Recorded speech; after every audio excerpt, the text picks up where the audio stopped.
Good morning. Good morning.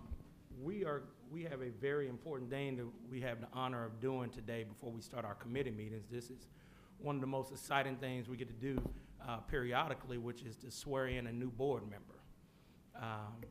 Swearing in a new board member means growing our family. It means adding new talent to our board. It means adding new perspectives and leadership to our board. And with this particular appointment, we are gaining all of those things and even more. For someone who has a history of leadership, someone who has shown through his everyday action that he is for Louisiana, he is for the people of Louisiana, and he is for education in general. His background is education, but what he's probably known the most for is his background in the House of Representatives. He was our Speaker of the House for some time period.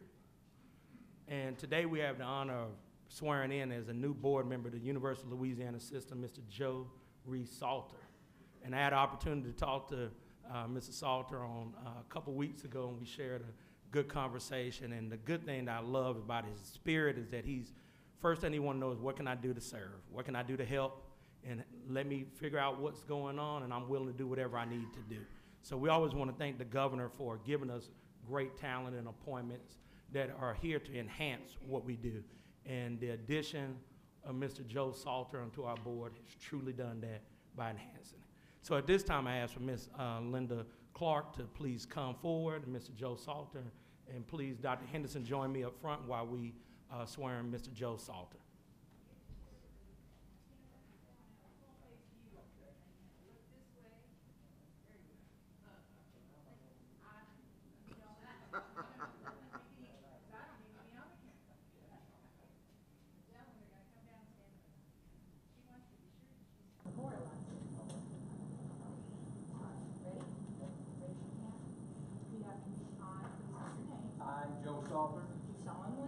Do solemnly swear that I will support the Constitution and laws of the United States. that I will support the Constitution and laws of the United States And the Constitution and laws of this state. and the Constitution and laws of this state, And that I will faithfully and impartially discharge. and that I will faithfully and impartially discharge And perform all duties incumbent on me as. and perform all duties incumbent upon me as A member of the Board of Supervisors for the University of Louisiana system.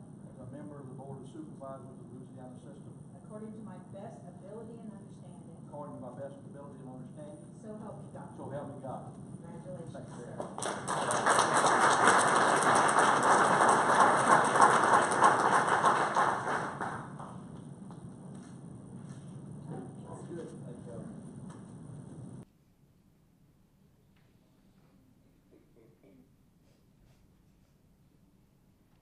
Good. Thank you.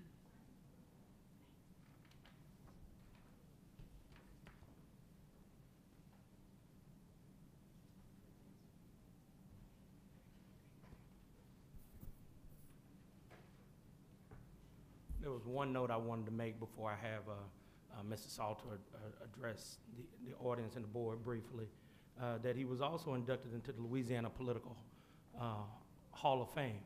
So what that also translates is that he's battle tested, if you can make it into the Hall of Fame of Louisiana politics. And that also knows that he knows how to work with diverse people, people from different backgrounds, and bringing that experience to our board. At this time, Mr. Salter, if you have a few words you want to share with the board and the audience. I had to learn how to work the mics first, right? It's a pleasure for me to serve. I look forward to this opportunity, and I appreciate Governor John Bell Edwards giving me this opportunity.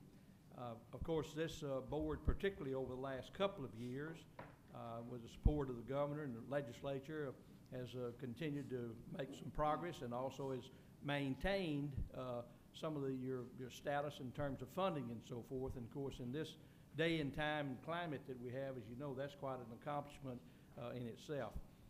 I don't profess to know all the answers, but I'm eager to learn and look forward to working with the other board members and the staff here and the presidents and so forth in our universities.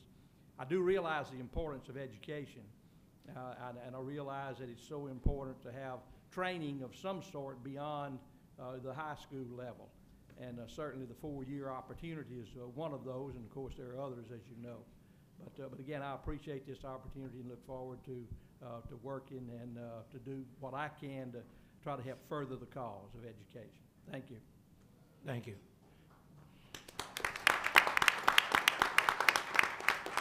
At this time, we will move forward our regularly scheduled television station, with our regularly scheduled committee meeting, starting with Dr. Pam Eagan. Thank you.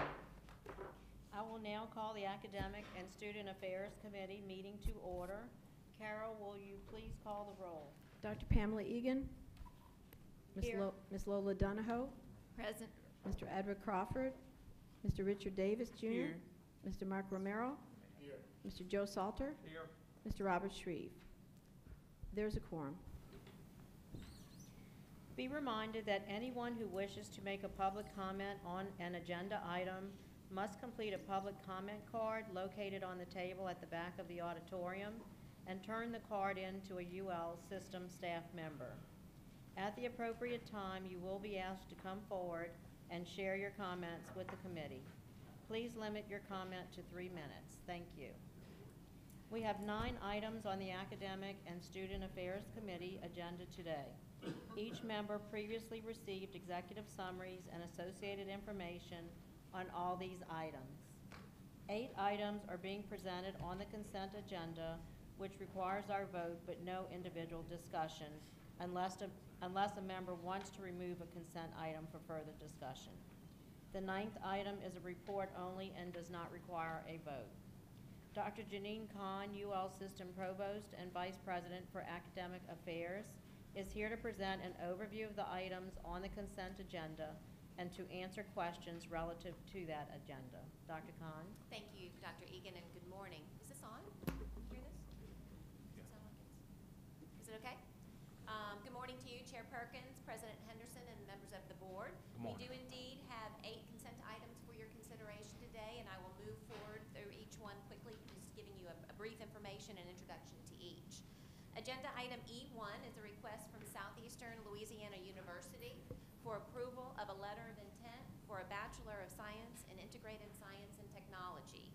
The proposed program has been designed to provide a broad-based, flexible science curriculum that is more compatible with the rapidly changing needs in the workforce of today and tomorrow. Agenda item E2 is a request for approval of a letter of intent for a Master of Science in Athletic Training from the University of Louisiana at Lafayette. UL Lafayette currently offers a baccalaureate degree in athletic training, which graduated 11 students this past academic year. The Commission on Accreditation of Athletic Training Education, which accredits programs such as these, has mandated that athletic training education at the undergraduate level be discontinued by 2022. As a result, UL Lafayette would like to pursue a master's degree in this discipline in order to align with this change in the accreditation standards. And this board recently approved a very similar request, or an exact request, for Southeastern Louisiana University, which also offers a baccalaureate degree at this time. Agenda items E3 and E4 pertain to the University of Louisiana at Monroe. The university would like approval to offer post-baccalaureate certificates in practitioner teacher program, alternative path to teacher certification, one in the area of elementary education and the other in secondary education. The PBC would provide a non-master's degree pathway for individuals who already have earned a degree in a non-education area and want to become certified teachers. Agenda items E5 through E8 are from the University of New Orleans. E5 is a request for approval of a letter of intent for a professional pilot Bachelor of Science. The proposed program would prepare students for a career in the field of aviation and would be offered in collaboration with the New Orleans Aerial Tours and Flight Company. This company was founded in 2003 and has been approved by the FAA as a Part 141 flight training school and has a very outstanding reputation. It is also just currently located about 10 minutes from the UNO campus. The Flight Academy will provide all practical courses with faculty credentials evaluated by UNO and flight courses vetted through the university's Courses and Curriculum Committee. The proposed program will be fully self-supported, with students paying a contracted rate of $157,000 for the entire program, which is below that of other public universities that provide such a program at the high cost of $180,000 and well below those private institutions that offer a comparable degree, which ranges between $200,000 and $250,000. Currently here in Louisiana, Louisiana Tech offers the only baccalaureate aviation program in Louisiana. The number of qualified applicants for Louisiana Tech's program far exceeds the number of students and the capacity that they can handle. Due to the current and projected demand for pilots, the program being proposed by UNO would help to bridge the gap between the pilot shortage and airline demands and what is currently produced in Louisiana. E6 is a request to enter into a Memorandum of Understanding with Xavier University, which would allow for Xavier students to enroll in UNO National Center for Advanced Material courses, with the courses being cross-listed at both institutions. And E7 is a request from UNO to enter into a Memorandum of Understanding with Southwest Petroleum University, which is located in Shandong, China. And the purpose of this proposed MOU is to establish a program of study and scholarly exchange between the two universities. And the last consent item, E8, is a request for approval of System University's 2018-19 promotion and faculty rank and recommendations for tenure. The board usually considers this in August in preparation for the coming academic year. In total, 120 faculty are recommended for promotion and rank across the UL system, with 84 faculty recommended for tenure. All requests have been reviewed by UL system staff and were determined to be in line with system policies. That concludes the consent agenda, Dr. Eagan. If no one requires further clarification, I would like to recommend approval of items E1 through E8 from the consent agenda. May I have a motion and a second? I do so move. And I'll Ms. second it. Okay. Richard Yeah. made the motion. Got that, Ms. Carroll? Yep, yep. Are there any comments from the board? Any comments from the public? All in favor, say aye. Aye. Any opposed? The motion is approved. Now we will receive the report on item E9, which is University of Louisiana System's proposed revision to policy and procedures memorandum on hazing. Ms. Erica Cowell, Vice President of Student Affairs, will present this item. Ms. Cowell? Thank you, Dr. Eagan, and good morning. In your folders, you'll find a copy of the revised hazing policy for the system. The policy has been changed to include all of the legislative mandates from Acts 635, 637, and 640. Along with the system statement and PPM, you'll notice that a definition section has been added. All universities are required to provide educational information on the dangers of hazing and prohibition of hazing, as well as mandatory training. That information is listed in Section 4 of the policy. The policy now includes a reporting requirement and duty to seek assistance, as well as outlines the sanctions. As it states in the reporting requirement, it is the duty of all current and potential student organization members and pledges to report immediately any violation to this policy.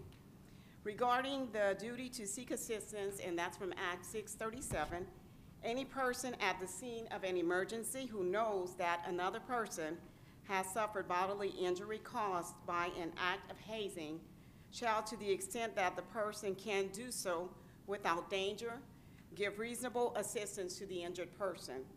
Each institution's policy and educational information shall include the criminal penalties for failure to seek assistance. The sanctions for the students range from suspension to expulsion from the institution, and the individual may be subject to criminal charges. Organizations and affiliates may also be subject to sanctions. Our policy follows the uniform policy that was adopted by the Board of Regents yesterday. The policy has been vetted by our legal counsel, system staff, and campus administrators. Our campuses are working to revise their policies accordingly. Thank you, Dr. Eagan. Are there any comments or questions? Bo? Yeah, this is very important. We are entrusted with the lives of family members at our universities, and they're at a growing age. a lot of different influences on them. I'm so excited we're doing this, and we're doing it in the right way, and we put a lot of thought and effort into it. But this is the most important, is to get our students educated safely. And the education is a lot more than just in the school and in the books, in the classroom. But I thank y'all for doing this. This is a report only and does not require a vote. Now we will have a presentation from the Louisiana Office of Student Financial Aid on the Gear Up program. I would like to invite Dr. Suan Butte, Executive Director of LOSFA, and her staff to the table.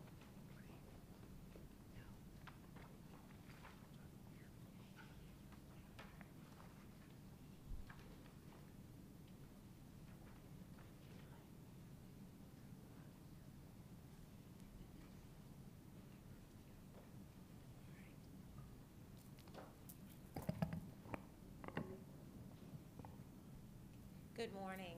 Good morning. It is indeed a pleasure and a privilege to be here with you today.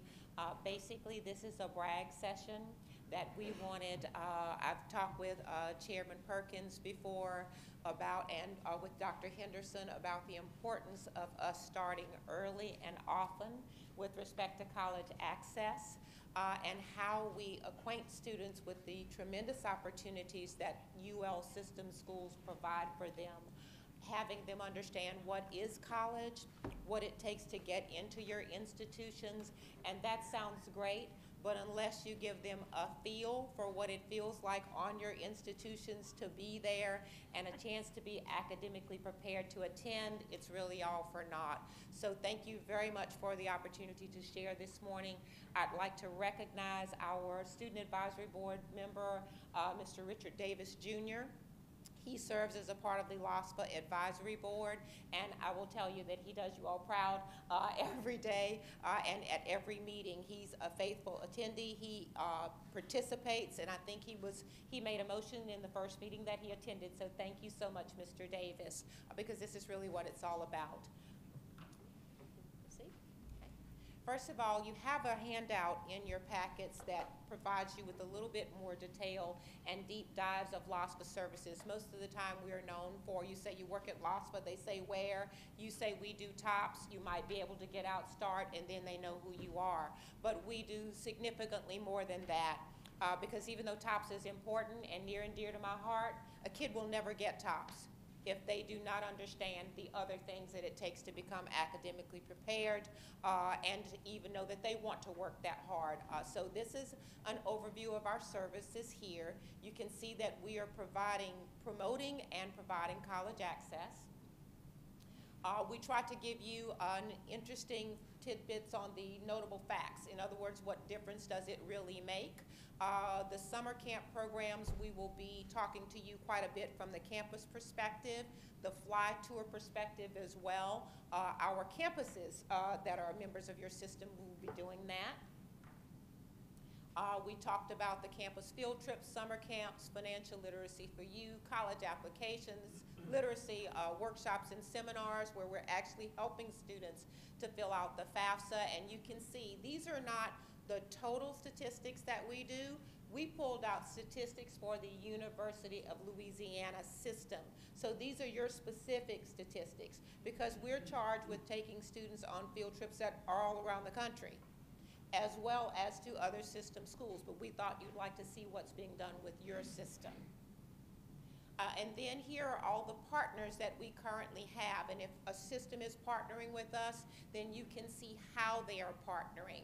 And you know, this all sounds really good, but what total impact does it make? And how do we do this? We do this with a team of very committed individuals. So Dr. Tareka Cobb is head of our field outreach services. She's with us today. Where is Brittany Francis, our communications guru that we, let's see, generously got her from the Board of Regents. We're very happy. And Pierre, who does our social media. I'd also like to give a huge shout out to Drs. Mayo and Geis and Gallo, because without commitment from the top, it doesn't happen on campuses in an effective manner. So before we get to the campuses, I'd like Dr. Cobb to kind of give you a brief overview of what those statistics mean. Like, we've given you numerators, but I think it puts it in context with your impact for UL when you look at numerators and denominators. So if you'll. I'll go over 6 indicators that you have in your handout. So for campus field trips, last school year, we actually took a total of over 8,000 students to UL system schools, meaning we bused them there. We had them, visit with various campus offices. But specifically in the UL system, 43% of that number, which is over 3,000, actually visited UL systems schools. Financial literacy for you, we did the fly tour. Of the total amount of students we supported, 37% of those students actually went to UL system campuses to actually see the Financial Literacy for You tour, which is a theatrical production on financial literacy. For LCAM, Louisiana College Application Month, which is coming up in October, we actually assisted 2,900 students, over 2,900 students in completing college applications. And as you can see, there are results here that actually tells you how many of those students actually matriculated on. And of the total, that's 72% of how many students we assisted last year with college applications to come to the UL system schools. Summer programs, 87% of the summer programs that we actually funded were at UL system schools, and 57% of the TOPS, FAFSA, financial literacy workshops that we did last year were connected with UL system schools, just to give you an idea of how strong our partnership is with the UL system. And now I'll turn it over to, Louisiana Tech, okay, great. Hi, I'm Lindsay, and this is Dean Sam Speed here at Louisiana Tech. I'm so sorry we couldn't be there today, but what we did not want to happen was for us to miss an opportunity to tell you about the partnership that we've had with LOSFA. So we did want to come to you today virtually. Over the past decade, we've worked with the Gear Up programs through Board of Regents, through LOSFA, and through that work, we've served thousands of kids in this state. We've done residential camps, non-residential camps, bridge programs, and we've had topics from the one-day computer build and coding we did there with you guys this summer, to camps in Bastrop. We've had camps here on campus, and through that work, we've not only exposed the students to content, but we've exposed them to what we feel are really important 21st century skills to be successful, also very important with workforce development. So with that, I will hand it over to Dean Speed. Well, in my experiences, I really believe that this program is beneficial. One, it's introducing young people to concepts, terms, and to individuals who can assist them so that they can be college ready. For me personally, it takes on a higher meaning because I was one that did not get introduced to college and college terms until I actually landed on a college campus. So for me to be involved and engaged with students, introducing them to the opportunity to learn about college life, to learn terms like FAFSA and scholarships and what it takes, the criteria to get into college, it's meaningful. I would definitely agree. And one of the benefits, selfishly, that we've had from this experience, not only to serve the students and teachers through some of this programming, but also to work with colleagues at other institutions in LOSFA and the system. We've had field trips to ULM and Grambling and some of the other institutions in the system. And so while students might not come to Tech, which certainly that's our preference, we want to help them find where they do best fit. And so working with our colleagues at the other university system schools, we've been able to do that. As a personal note, I'll follow Dean Speed's lead. I am actually a product of Louisiana public schools. I grew up in Swartz in Ouachita Parish, and I attended 2 system schools, Northwestern and Tech. I was the first in my family to graduate from college, and I was really fortunate to have a great support system that helped me navigate the system. And so it's important to be able to provide that support system to other students, and while at Tech having an opportunity to serve as a counselor a little over a decade ago, I had the opportunity to be that person for somebody else. And so I think Dean Speed and I would both agree that that's probably the greatest benefit of the work, followed closely by the partnership with folks like LASPA, the Board of Regents, our colleagues at other institutions, and folks like you at the system. So thanks for letting us come in today and be part of the conversation. Thank you. And now we'll have Northwestern present and Grambling State University present. Thank you for having us. I'd like to talk for a moment, give you a snapshot of the summer camp that we put on this year. This was our first summer camp partnership with LA Gear Up, and so we wanted to start small, make sure we did a great job, and I think we're very proud of the outcome. This year we Excuse me real quick. Can you just pull the mic up? Sure. Just a little bit more. My apologies. Thank you. All right. So is this better? That's better.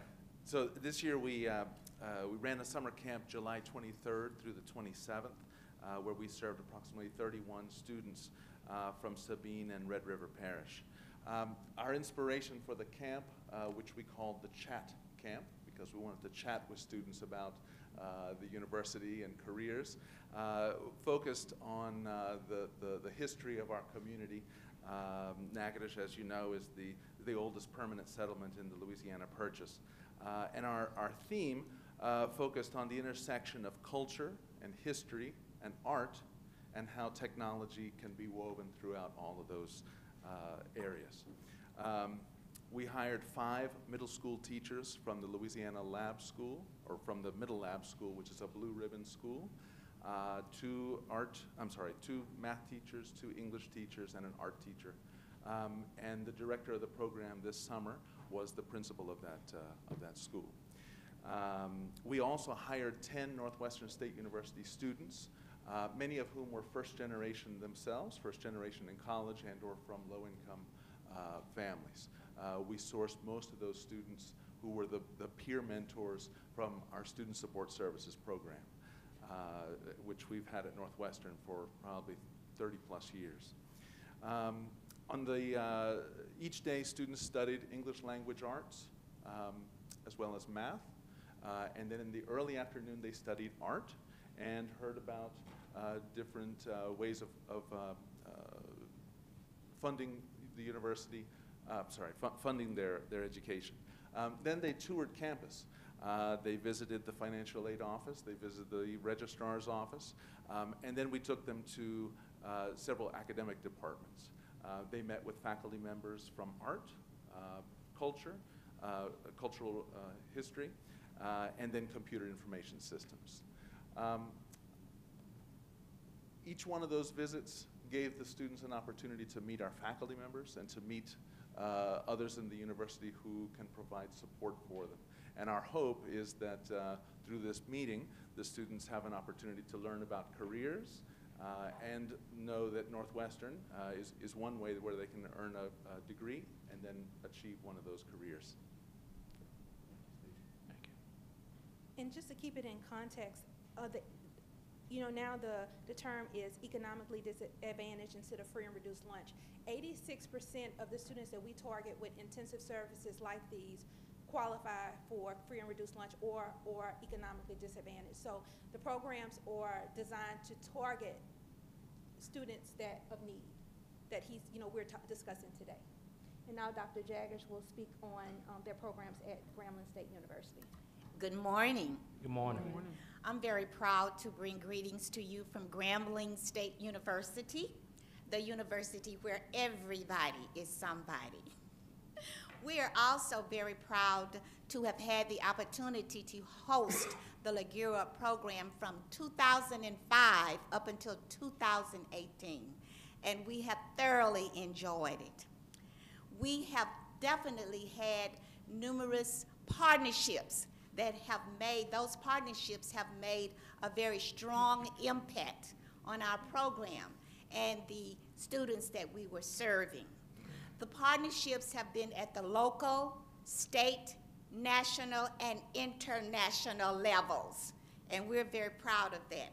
We have designed a brochure that highlights some of those specific partnerships that we have had. They are listed on the back cover of the brochure. And we also highlighted the events from the summer program in the center of the brochure that covers some of those activities that we had during the summer period of 2018, the GSU Gear Up Program 2018 Highlights Photo Gallery. And of course, we had opportunities to impact the students based on the evaluations that we have received, and we just really appreciate the support from Dr. Boutte, Dr. Cobb, and of course the staff, that they have always been very supportive and very helpful. And it's really been a wonderful, wonderful experience. Now, on the international level, we have collaborated with members from LASFA to present our model. We asked them to come and present our model at the HICE conference, the Hawaii International Conference on Education. And people were there from all over the world. And they contacted us after we made our presentations to ask questions about some of the activities, to get more information. Of course, we had a multimedia presentation when we presented, but they needed additional information. So that, of course, was a partnership that we had going. And of course, at the actual state level, we had partnerships with other departments on campus, because of course this program was initiated by the College of Education Department of Curriculum and Instruction, but we had other team members to come and present as part of the Explorers Club to talk about their careers, such as careers in the science areas. They had an opportunity to actually bring videos and involve the students, and we are certainly proud about our collaboration with NASA. They have been collaborating with us for a number of years. Well, I would say several years. Mr. Steve Cullivan, who is just awesome. He always is reaching out to see what he can do and how he can do it, and he thoroughly enjoys it. And he's the first name that we have on our list of collaborations. It has been a wonderful, wonderful journey for us. We have learned. We have had many of those students who attended our program to come to Grambling. We want to come to Grambling, and many of them have graduated, and they're doing well.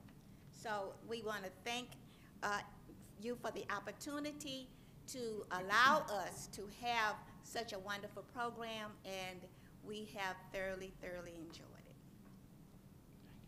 Thank you.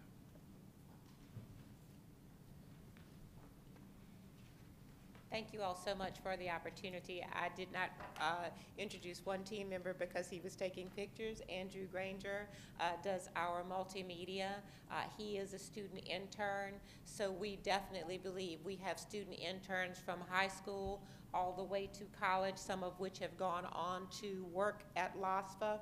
And these are some of these individuals that have actually come through our program, and those, some of them, at least 3, are now actually mentors and tutors in our Aspire to Inspire intensive mentoring program, which is for students who are in danger of being disenfranchised. We thank you for the opportunity today. We'll be happy to answer any questions. We know you have a packed agenda, but we'll also be even happier to expand our partnerships with other UL system schools. So thank you so much. Thank you, Dr. Boutte. Is there any other business to come before? Are there any questions first for Dr. Boutte? Just wanted to comment on Dr. Boutte. Just want to thank you for this partnership. I know we have spoken about this in the past, and when we found out what you guys were doing, we thought it was just a natural relationship that we grow this even more. So I want to thank you and Dr. Cobb and Ms. Francis, Ms. LeBlanc, and Mr. Granger for your teamwork with here, and definitely want to acknowledge our universities that you mentioned who have stepped up to the challenge early, and we appreciate those universities and staff that presented on today from there. And we, of course, encouraged our other universities to even increase their participation even more with Dr. Boutte as far as moving this forward. I know that all of our presidents have this on their radar, and I know that we will have even a stronger presence with you guys. And the population that you guys are serving is a very important population that we as a board and administration have been talking about heavily over the past few months. So we just appreciate everything you guys are doing and just want to make a further commitment of our system to your program. Mr. Chairman, if I may. Yes. You know, one of our key legislative agenda items this year, we'll talk about it a little bit more, was the fulfillment of the TOPS promise. And of course, TOPS is the highest profile program that LOSFA administers. You can see that the breadth of their services goes far beyond TOPS.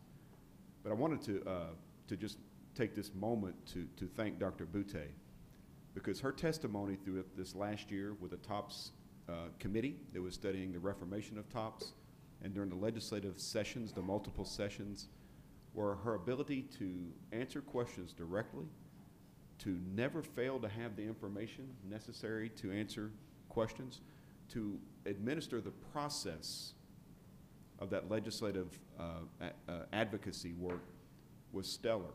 But when you combine that with the creativity and the energy to create these programs, surrounded by a staff that is so dedicated to the promise of educational attainment, I just wanted to take a moment to just acknowledge we have a tremendous gift in this state, and often it doesn't go recognized enough. But Dr. Boutte, to you and your staff, thank you for what you do every single day.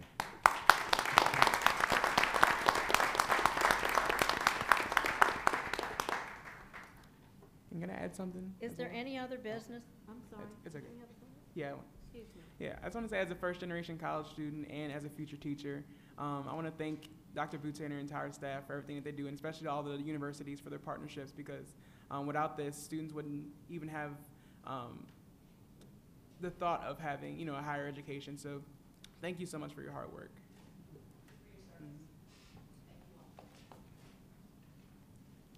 Is there any other business to come before the committee at this time?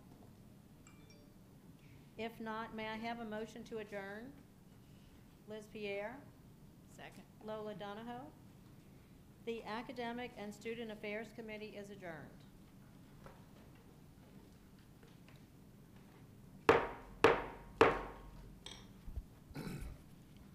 I will call the order, the August 23rd meeting of the Athletic Committee. And Ms. Carroll, would you call the roll, please? Dr. John Condos, Mr. Virgil Robinson, Present. Dr. Pamela Eagan, Present. Mr. Sean Murphy, Here. Ms. Elizabeth Pierre, Present. Mr. Mark Romero. Here. There's a quorum. I invite all board members present to participate. I also would ask for a motion to approve the June 21st, 2018 minutes of the Athletic Committee. So moved. Mr. Murphy? Mr. Who's that? Romero. Second. Any objections? Without objections, the minutes are approved. We have 9 items on the Athletic Committee consent agenda. Mr. Junaid, will you provide an overview of those items, please? Yes, sir. And thank you, Mr. Robinson, so much for chairing this committee. Item F1 is from Grambling, approval of a revised athletic home game complimentary ticket policy, as well as F2 from Louisiana Tech, approval of their revised complimentary athletic ticket policy. Items F3 and F4 come from Northwestern State, approval of contract with Bobby Barbier, head baseball coach, and Donald Pickett, head softball coach. Items F5 through F7 come from Southeastern, requesting approval of contracts with Tim Donnelly, assistant men's baseball coach, Benjamin Gibson, assistant men's associate coach, and William Narrow, head golf coach. Item F8 is from University of Louisiana Monroe, approval of a contract with Jacob Carlson, assistant baseball coach. And finally, item F9 from University of New Orleans, approval of a contractual amendment with their athletic director, Mr. Derek Morrell. And those are all the consent items, Mr. Robinson. Thank you, sir. All of the items that have been presented have been reviewed by staff and are recommended by staff. If there are any questions on any of those items, I will take those questions at this time. Recognizing none, may I have a motion to approve the items listed F1 through F9 on the consent agenda? Motion. Ms. Eagan, Mr. Romero, are there any objections? Without objections, those items are approved.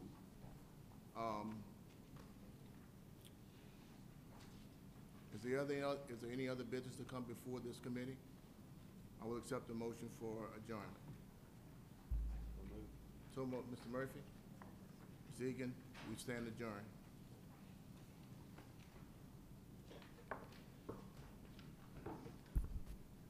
Members of the Facilities Committee, I'd like to call the meeting to order. Carroll, if you could call the roll. Mr. Mark Romero, Mr. Sean Murphy. Here. Mr. James Carter, Dr. John Condos, Dr. Pamela Eagan. Here. Mr. Robert Shreve, Mr. Winfred Sabille. Here. 2, 3, 4. We have a quorum. Thank you, Carroll. I'd like to invite all other board members who are present to participate in the committee proceedings. First order is approval of the minutes from our June 21st Facilities Committee meeting. Assuming everyone's reviewed these items, if I could have a motion and a second to approve. Motion from Mr. Murphy, second by Ms. Pierre. Any other questions? All in favor? Aye. Opposed? Motion carries. For today's meeting, we have 5 items on the Facilities Planning Committee, 4 of which are consent items and 1 is up for discussion. Mr. Junaid will present those items for consent today. Thank you, Mr. Romero, and members of the committee. Item G1 is from University of Louisiana at Lafayette, requesting approval to demolish the bus maintenance shop building as part of its new expanded campus housing program. Items G2 and G3 from University of Louisiana at Monroe, approval to demolish 2 buildings, their ULM L Club House and ULM Golf Facility that's located on Bonaire Drive. These buildings occupy land that is associated with the lease agreement with Edwards VA College of Osteopathic Medicine, and they have expressed no use for the buildings. Item G4, University of New Orleans, approval to lease a 4th floor of the University of New Orleans Center for Energy Resource Management building that's located on the Research and Technology part to the Louisiana Department of Wildlife and Fisheries. And I want to commend Dr. Greg Lassen because he's always looking for a new revenue stream. And this lease will bring into the university approximately $18,000 a month. So I want to commend UNO on their effort to find revenue streams. Thank you, Mr. Junaid. All of the items have been reviewed by staff and legal counsel and recommended for approval. Any questions or comments from the board? Mr. Chairman, I'd ask Mr. Junaid to explain the procedure for demolishing buildings. Yes, sir. What the procedure is that the board, as required by policy, has to approve it. And once the board approves it, I then send a letter to Mr. Mark Moses, who's Director of Facility Planning and Control, and we have to provide proof and pictures, also show that the board approved it. Then the next step in the process is that the senator and representative in that legislative district are notified, and they have 30 days to express any type of concern.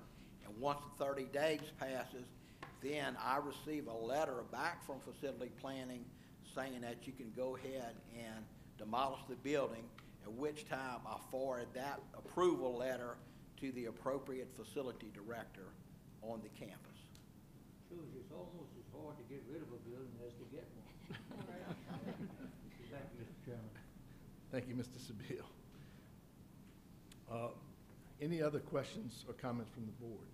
Any questions or comments from the public? No one requires further clarification on the consent items. May I have a motion and second to approve items G1 to G4? Moved by Mr. Sabille, second by Mr. Murphy. All in favor, say aye. Aye. Opposed? Motion carries.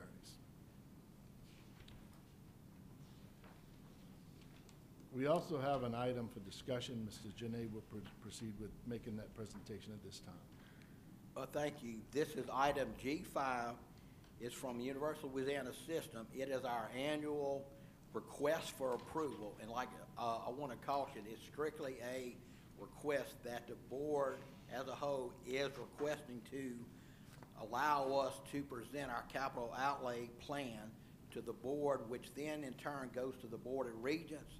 Then the Regents presents it to Facility Planning and Control, and then it's presented to the Legislature. So it's a very involved process, but we are simply making a request. And at this time, I'd kind of like to go through a PowerPoint presentation. For our capital outlay for fiscal year 2019, along with the campuses plan, I want to talk about the recommendation we have, how we go about prioritizing projects, the approval schedule, and capital project timeline. And I also have up there that we have site visits. And this past week, whenever the Commissioner of Higher Ed was going on her tour, we incorporated our capital outlay visits, and we just left McNeese and University of Louisiana Lafayette. And then I think I'll send an invitation to each of you that next Monday and Tuesday, we'll be visiting University of Louisiana at Monroe, Grambling State University, and Louisiana Tech. And I do want to let you know this is not our typical capital outlay presentation where we sit down with the president, facility director, and we have different representatives from Board of Regents and the legislators, and we may spend 2 or 3 hours on each campus. This was simply done this year because we have a new commissioner of higher ed, and some of the staff that is accompanying her would also do the capital outlay tour. So that's the reason for the abbreviated version. We are requesting for fiscal year, and like I said, it's simply a request. For 2019-20, we have 99 projects that total $161 million.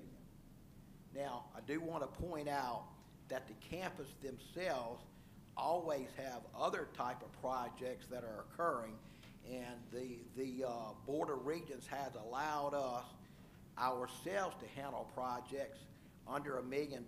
It's known as a small capital outlay request.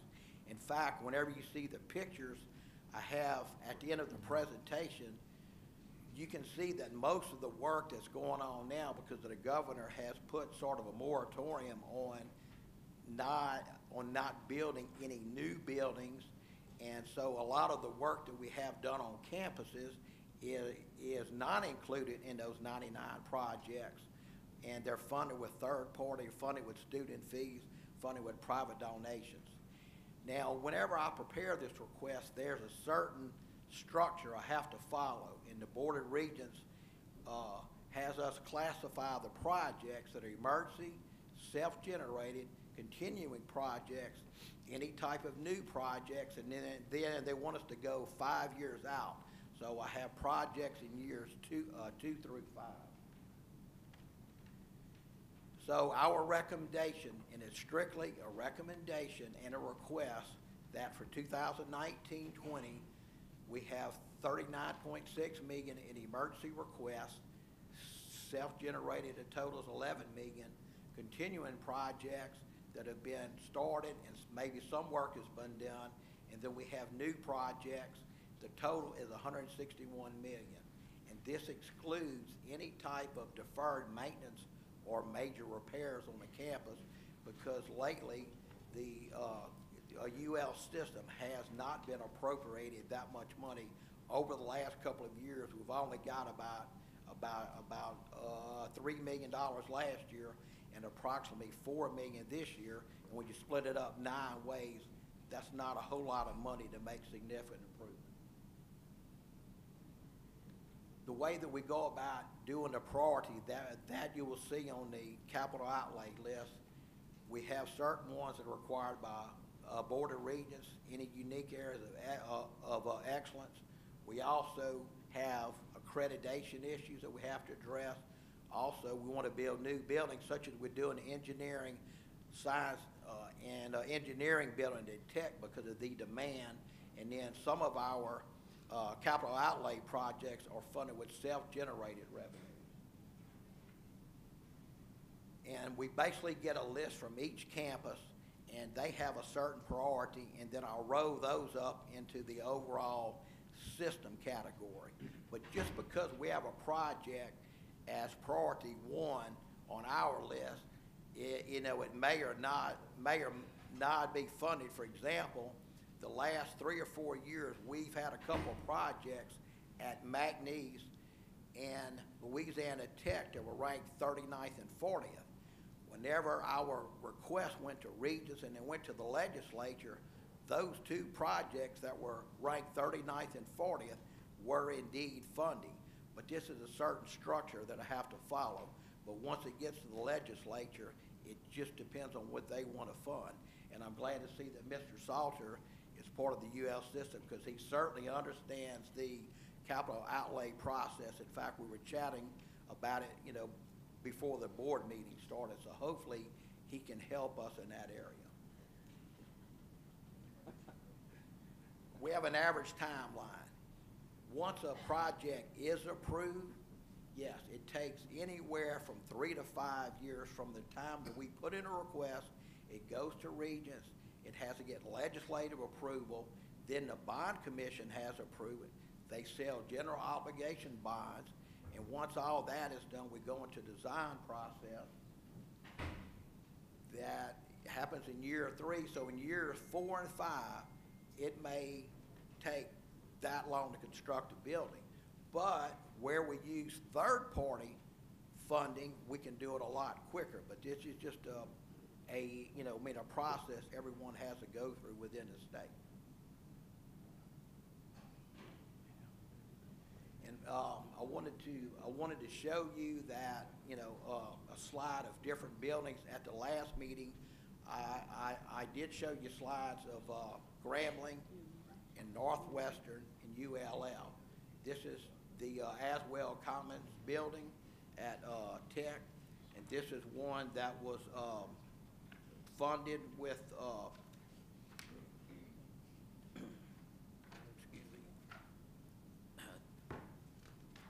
this one was funded with student fees. We have Hutchinson Hall that is being torn down. It was also funded with student fees to demolish it. Okay, this is something to be very proud of. It is integrated engineering and science education building. And I did have an updated picture, but I guess it didn't make it. They're in a process that most of the steel has been put up. If you want to see one, Dr. Geis, I think posts almost every day as each beam go up. This guy's anybody want on his Facebook page. And now this one was a project that was 39th on the priority list, and it did go through capital outlay. This is a new artificial turf project that was put in at McNeese. Again, we had to use private funds. This is something that we toured on Monday. It's very, very impressive. It is McNeese's new Health and Human Performance Education Complex. That one went through, it was funded mainly by capital outlay and some private funding. This is the Whitehall Breezeway enclosure at Nichols, and Nichols did it themselves using general fund money. At Nichols, we had a Swanner softball field renovation. Again, this was done by private funds. And this is something I know Dr. Henderson and those are proud of. This is the new Northwestern State Marketplace that's going to house Chick-fil-A, it's going to house a bookstore, and this one was funded by the NSU Foundation, and they are very close up, and I think they got their stock in and everything, and I know Ms. Donahoe is very proud of this project. She was very involved as well. At Southeastern, we have our new Plaza and Parking Lot. This one was funded by student fees. We have new residential housing that reached capacity and occupancy right when it started. Richard can probably speak to it in August of 18, funded again by student fees. At University of Louisiana Monroe, they have their nice Bayou Point entrance. Again, I know I sound repetitive, funded by student fees. And we have the Brown Stadium and track renovation that the board approved. It was funded by student fees, and it's a very, very impressive facility. And then in order to make room, as Mr. Sabille pointed out, we do have to tear down a building at the time. And this was an old building constructed in 1962, a Garrett Hall, and we used self-generated funds to tear it down. And I happened to be on the UNO campus right after this was done. There was a protective seal coat put on our roads and parking lots, and it made the campus very, very attractive. This one was funded by the UNO Foundation. And finally, the last slide, it was an effort using general fund money and Student Government Association fees to construct a new patio to provide better access to the library and that. So. Mr. Junaid, we know it. The next presentation, we're going to start seeing some of Grambling State University projects on there as well, correct? Yes, sir. And we did show last board meeting, I know that President Gallo had been trying to get the old natatorium torn down. So that one is up and running and building. So yes, I plan to show some of those pictures. We do have on our capital outlay request, we have 3 buildings that really need to come down, which is that Drew Housing and a Dunbar Hall, and then the old library. And we did put that on the request, and hopefully we can get those torn down to make some green space and improvements. Mr. Chairman, I'd like to make note that Louisiana Tech's engineering building was moved up, but they put skin in the game. They put some how much, Mr. President? 8 million, how much money you put up in that engineering building? 7 million. 7 million. 7 something about. So, and that's one of the reasons why that project was moved up by the legislature, I think. Thank you, Mr. Junaid, Mr. Sabille. Before proceeding with taking action, I'd also like to take a moment to recognize Mr. Chris Herring, who's with Regents. He works very closely with our staff and with our universities, and I think is a vital partner to the facilities aspect of our operation. And we thank you for everything you do, and thank you for attending our meeting today. This item has been reviewed by staff and is recommended for approval. Are there any questions or comments from the board? Any comments from the public? No one requires any further clarification on this discussion item. May I have a motion and second to approve item G5? Moved by Mr. Sabille, second by Mr. Murphy. All in favor? Aye. Opposed? Motion carries. There being no other business to come before this committee at this time, I have a motion to adjourn. Moved by Mr. Murphy, second by Dr. Eagan. This meeting is adjourned. Next committee is Finance.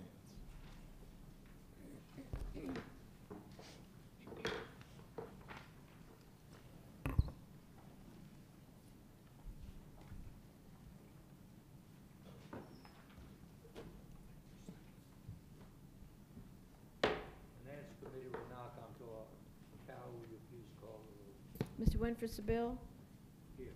Mr. Virgil Robinson? Here. Dr. John Condos? Mr. Edward Crawford? Ms. Lola Donahoe? Present. Mr. Bo Martin? Here. There's a quorum. Thank you, Carol. We have 2 consent items. First, we need to adopt the minutes, I believe. So moved. And we have a motion. Second. Second by Mr. Romero. Any objections here? None so ordered.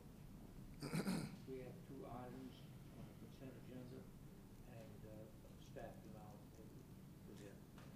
Mr. Chair, members of the board, we have 2 items on the consent agenda. Item H1 is McNeese State University's request for approval to revise the internal audit charter. Item H3 is the request for acceptance of the fiscal year 2017-18 financial and compliance and federal award program representation letter for institutions. These letters are signed by the president and the chief financial officer, and it regards the officers answered financial questions in compliance with federal awards to make sure that there are no material changes in the original certifications, if there's any fraud or anything that's related to that. They've been reviewed and we request approval. Chair, I'll entertain a motion to approve these 2 items. Ms. Eagan moves. Second. Second by Lowe. Any discussion, any objections, hearing none, so would you proceed, please, sir? Item H2 is a discussion item. It's the University of Louisiana Monroe's request for approval of a student referendum to add a student spirit and athletic enhancement fee for $10 per credit hour. This would be approved in the spring semester at the SGA elections. It would generate $1.6 million annually, and Mr. Joseph Walker, SGA president, is here today to give you a little background on this fee. You go first. Thank you. I'd like to say something real quick. Camille Career, Vice President for Student Affairs. Thank you on behalf of our students for allowing our SGA President, Joy Walker, to present a proposed referendum to you. I'd like to introduce Joy. He's a senior risk management major from Bossier City, Louisiana. He's done a great job as our SGA President, and I'd like to turn the floor over to him. Thank you. Dear Mr. Perkins and UL System board members, at the request of the Student Government Association, the University of Louisiana Monroe is requesting the UL System Board of Supervisors approval to allow the students of ULM to vote on a referendum September 26th and 27th, 2018 during our annual homecoming elections. This fee is needed to enhance the resources provided by the direct institutional support to remain competitive with the services and opportunities offered by our regional and conference counterparts. This fee will also be used to support our recognized student organizations that directly impact the spirit of our campus and the overall university community as a whole. Thank you. Any further discussion? Chair, I'll entertain a motion to accept. Mr. Chairman. Thank you. Just want to thank you for traveling down here from ULM and presenting on behalf of your student body and being brave enough to bring a, later as you get older, they'll call that a tax, but an assessment, we'll call it a school of assessment, in order to enhance your campus and to taking the ownership as the student leader of that campus to come forth here in Baton Rouge and present that information. So I want to personally thank you for that. Thank you. In order to be more specific with attendance today, Mr. Salter moves to accept that. And we have a second by Mr. Martin. Any objections? Hearing none, so ordered. Would you proceed, please? Thank you. Item H4, University of Louisiana System requests approval for the fiscal year 2018-19 operating budgets, including the organizational charts, undergraduate and graduate mandatory tuition and attendance fees, scholarships, and system shared cost.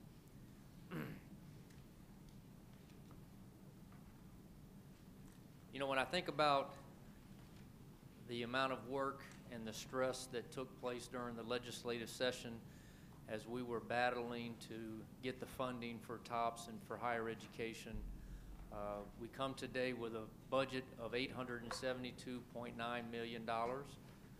It's a stable funding from last year. You approved an $872.3 million budget.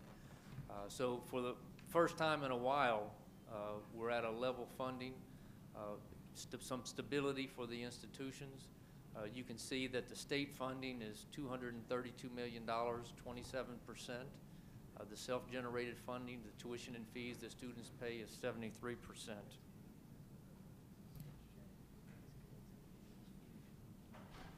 You can also see over time the past 10 years, how the shift has transferred from the state spending to the student funding.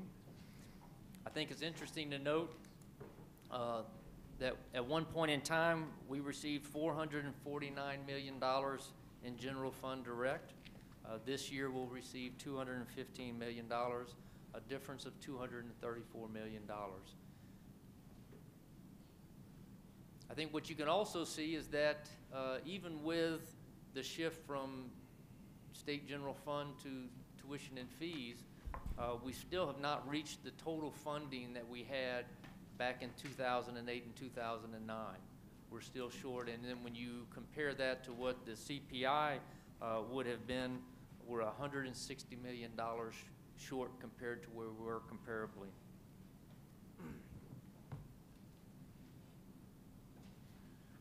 This year, with the stable funding, it was extremely important for us to make sure that we kept tuition down, to make sure that access is one of the most important factors for the students as we look to continue to grow and to reach our educational attainment goals. So there was a very strategic effort to keep tuition level. None of our institutions increased tuition for this fall semester. I'm sure, Mr. Davis, you appreciate that. One of the biggest challenges that I think we have is that I don't think people really understand that when we increase $1 in tuition, it only equals about 70 cents to the institution. So that by the time you pay for the scholarships and the increases in scholarships, and you can see in the budgets over the past 10 years, I want to say we were at $40,000 in scholarships, and this past year we spent about $110 million in scholarships in the increase. So that tuition increase increases the scholarships that you have. So you only get about 70 cents on every dollar of tuition increase that we have.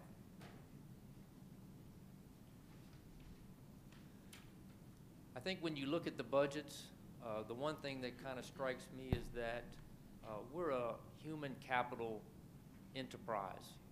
71% of the budget is based upon salaries and related benefits. It's about the teaching and the creation of the entity.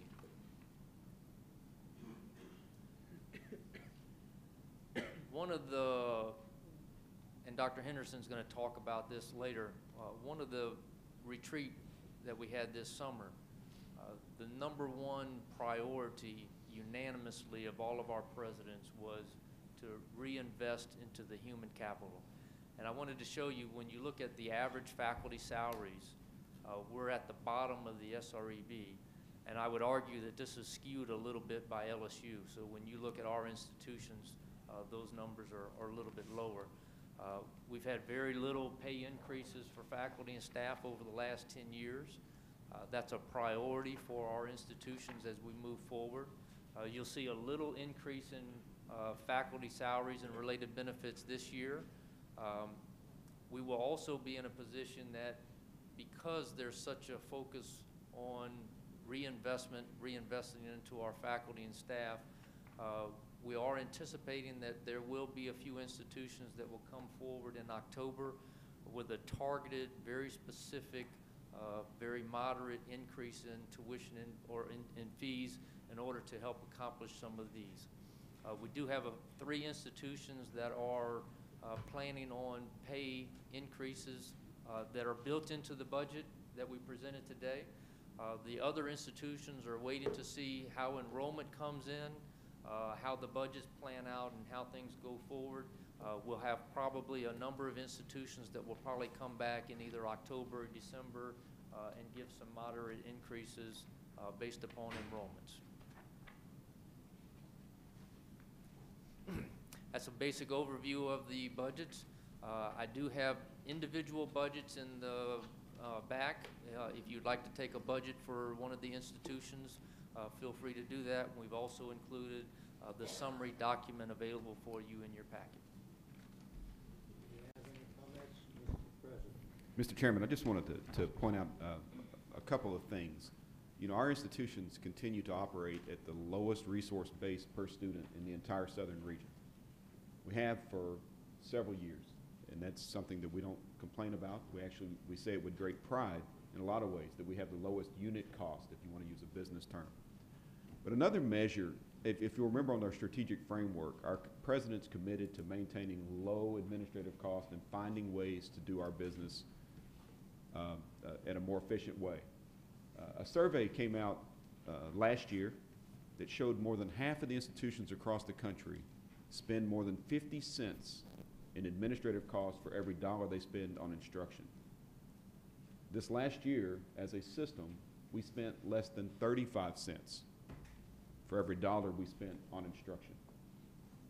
Those are real, tangible numbers that reflect the commitment of these institutions to the instructional mission and to keeping costs low for our students.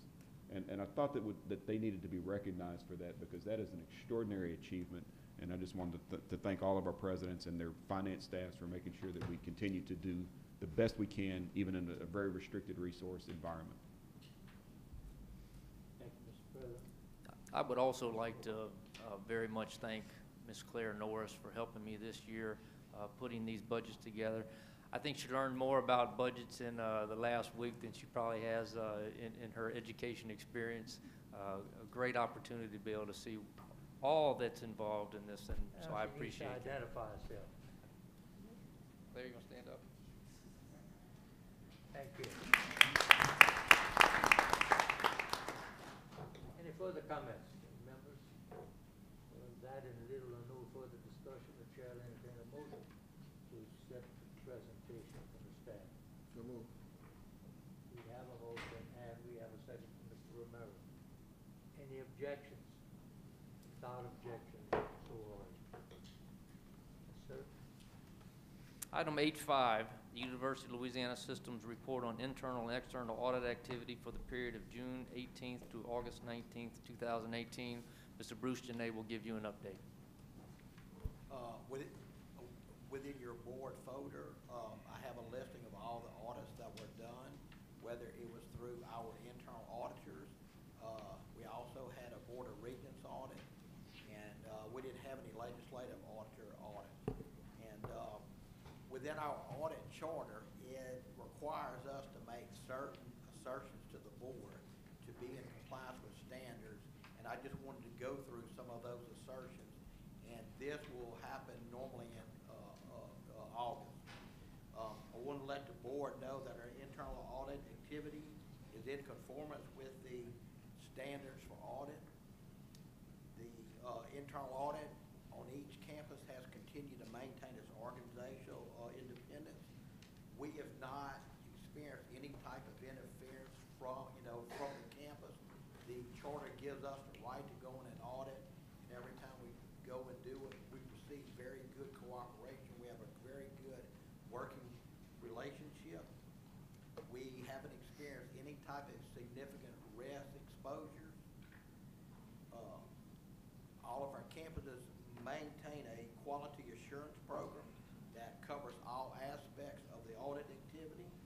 And I wanted to point out that each campus will go through a very detailed self-assessment by the auditor. Then we are required every 5 years to have an external team come in and validate that. And the first campus to go through that process was McNeese. They went through the process, and the report noted a number of things, but McNeese got the highest rating possible that says that they generally conform. And I know that Mr. Romero and Mr. Seville participated in that process, and I think both of them were asked a number of questions, and they were proud to see that McNeese has fully complied. And this is something that I'll do for the board like once a year. And as we speak, other campuses are going through their own self-validation, and then whenever they finish, we will have a team come in. And our goal is to have all our campuses complete by July 30th, 2020. This is a report only, Mr. Seville. It requires no board action. Thank you, sir. That's all we have today. All right. Any other business to come to the committee? Hearing none, the chair will entertain a motion to adjourn. Mr. Murphy moves, Mr. Davis seconds. Without objections, we stand adjourned.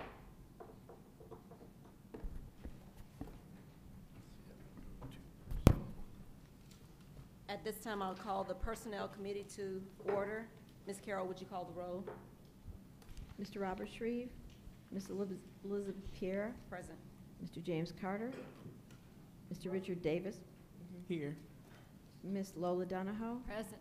Mr. Thomas Kitchen, Here. Mr. Virgil Robinson, Here. Mr. Winfred Sabel. Here. There's a quorum. Thank you. At this time, I invite all board members present to participate in the committee proceedings. This morning, we have 4 items on the Personnel Committee agenda that are being presented on the consent agenda. Mr. Edwin will provide an overview of each item. First item is item I-1, McNeese State University request for approval to appoint Dr. Christopher J. Thomas as the interim Vice President for Student Affairs and Dean of Students effective July 1st. Second item is University of Louisiana Monroe's request for approval to appoint Dr. Elward Kendall Alford as interim Dean of the College of Health Sciences effective July 2nd. The University of Louisiana Monroe requests for approval to appoint Dr. Michael Camille as Vice President for Information Services and Student Success effective September 1st. And University of Louisiana Monroe requests for approval of a title change for Dr. William Graves from Chief Business Officer to Vice President for Business Affairs effective September 1st. Thank you, Edwin. Are there any questions or comments from the board? Any comment from the public? If no one requires further clarification of the consent agenda items, may I have a motion and a second for approval? So moved. And a second. Okay. That item has been motioned, those items have been motioned and second. All those in favor? Aye. Any opposed? The motion passes. If we have any individuals, any presidents today, any individuals present on the agenda today or from previous meetings, we would like for the presidents to come forward and introduce them at this time.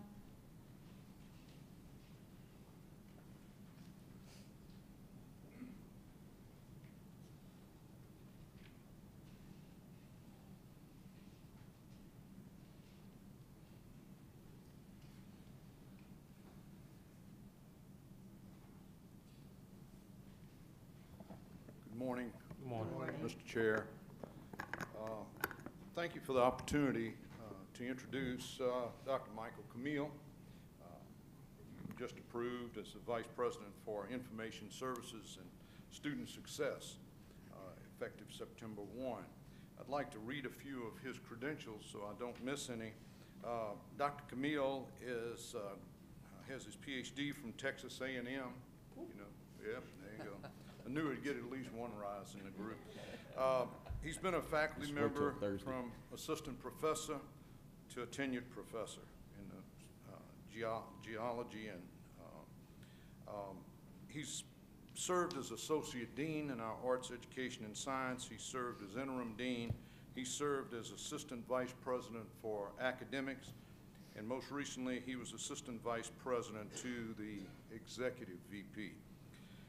He has led a number of initiatives at ULM over his tenure, retention, recruiting, and most recently he instituted a call center to accommodate questions that come up normally during the first and second week of school.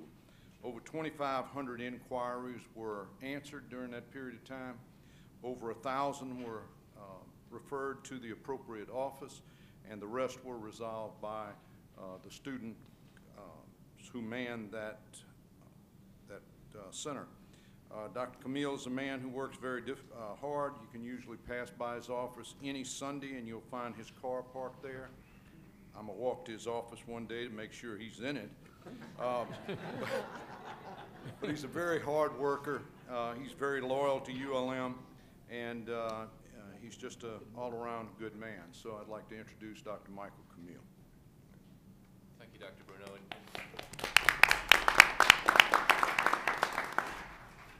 And I thank the board and thank Dr. Bruno for this opportunity.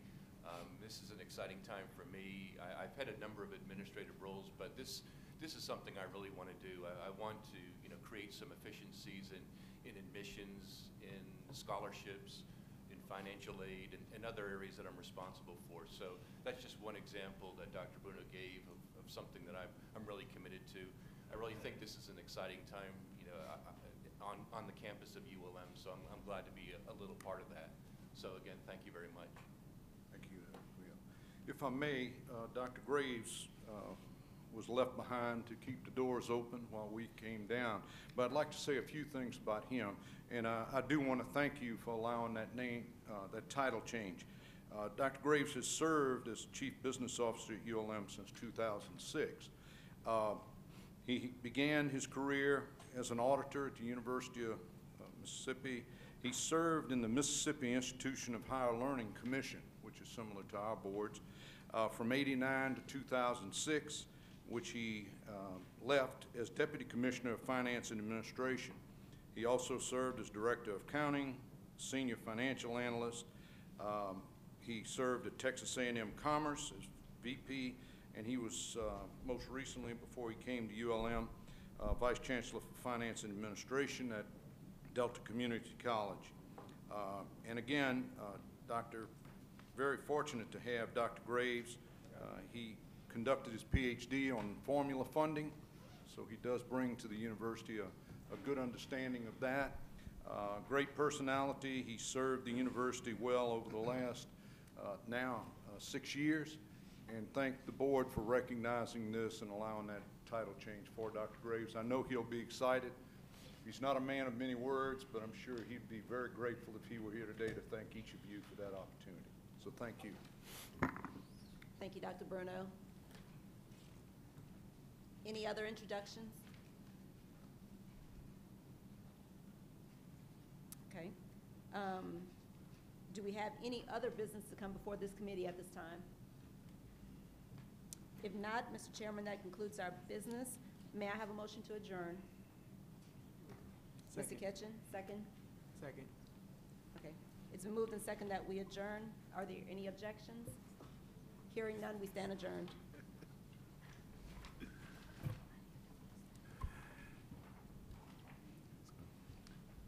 At this point, we'd like to call to order the Legislative Committee meeting agenda item. Slade, can we get a roll I'm call? going to call the roll. Mr. James Carter. Mr. Tom Kitchen. Here. Mr. Sean Murphy. Here. Ms. Elizabeth Pierre. Here. Mr. Virgil Robinson. Present. Mr. Mark Romero. Here. Mr. Joe Salter. Here. Mr. Robert Shreve. We have a quorum. Thank you. At this time, we will get an update on the 2018 third extraordinary session of the Louisiana Legislature by Ms. Ashley Mitchell Carter. I'm sorry. Thank you, Mr. Carter. Good afternoon or good morning. I'm not sure which one we're in at this time. Morning. Good morning. The third extraordinary special session concluded on Sunday, June 24th at 8 p.m. As all of us are aware, it was and we can see from this slide, it was not a short process at all, but one that actually definitely required all hands on board and everyone on deck.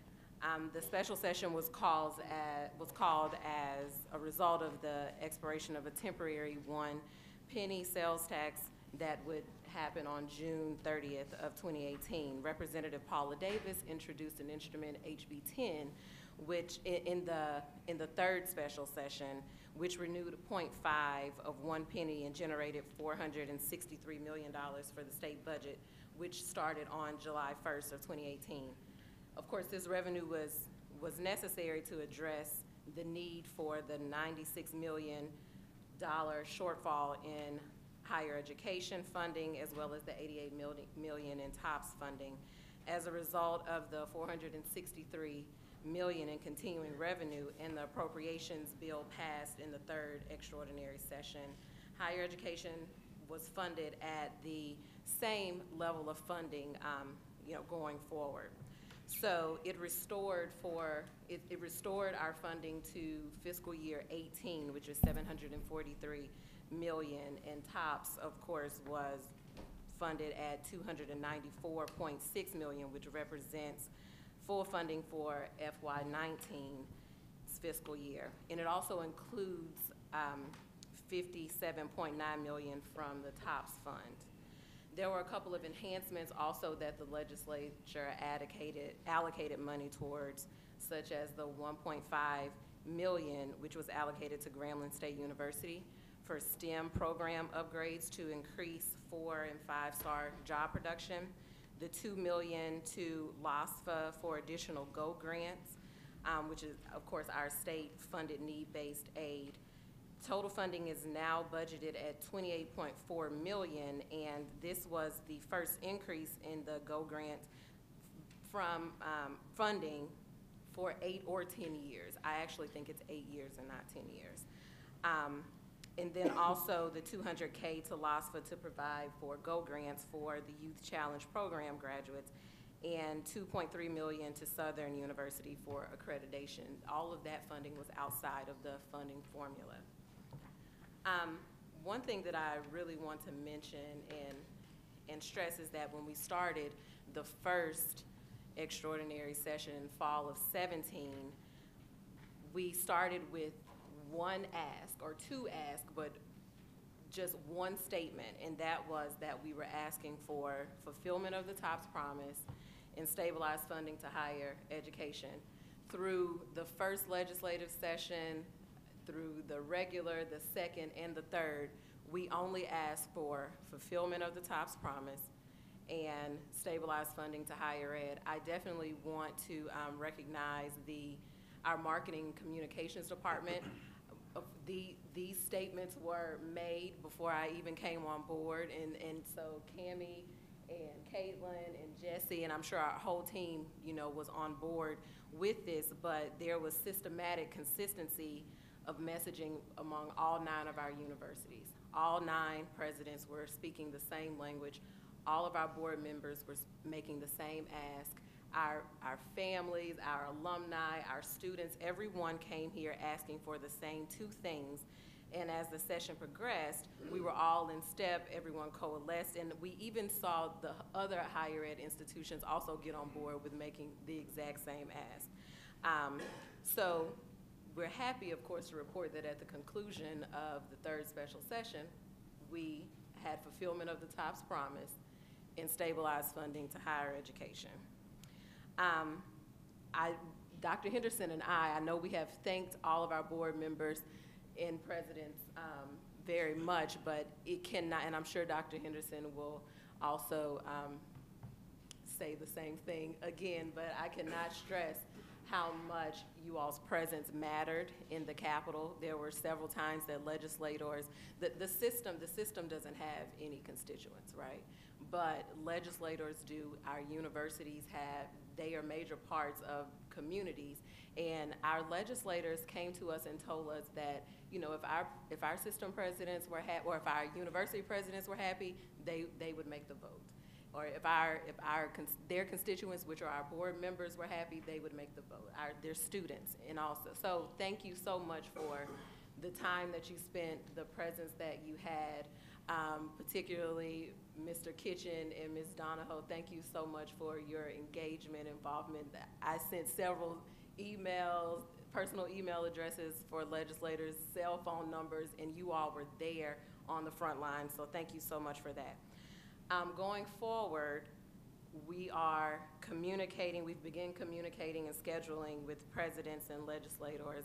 Roundtable dates are coming up with dates.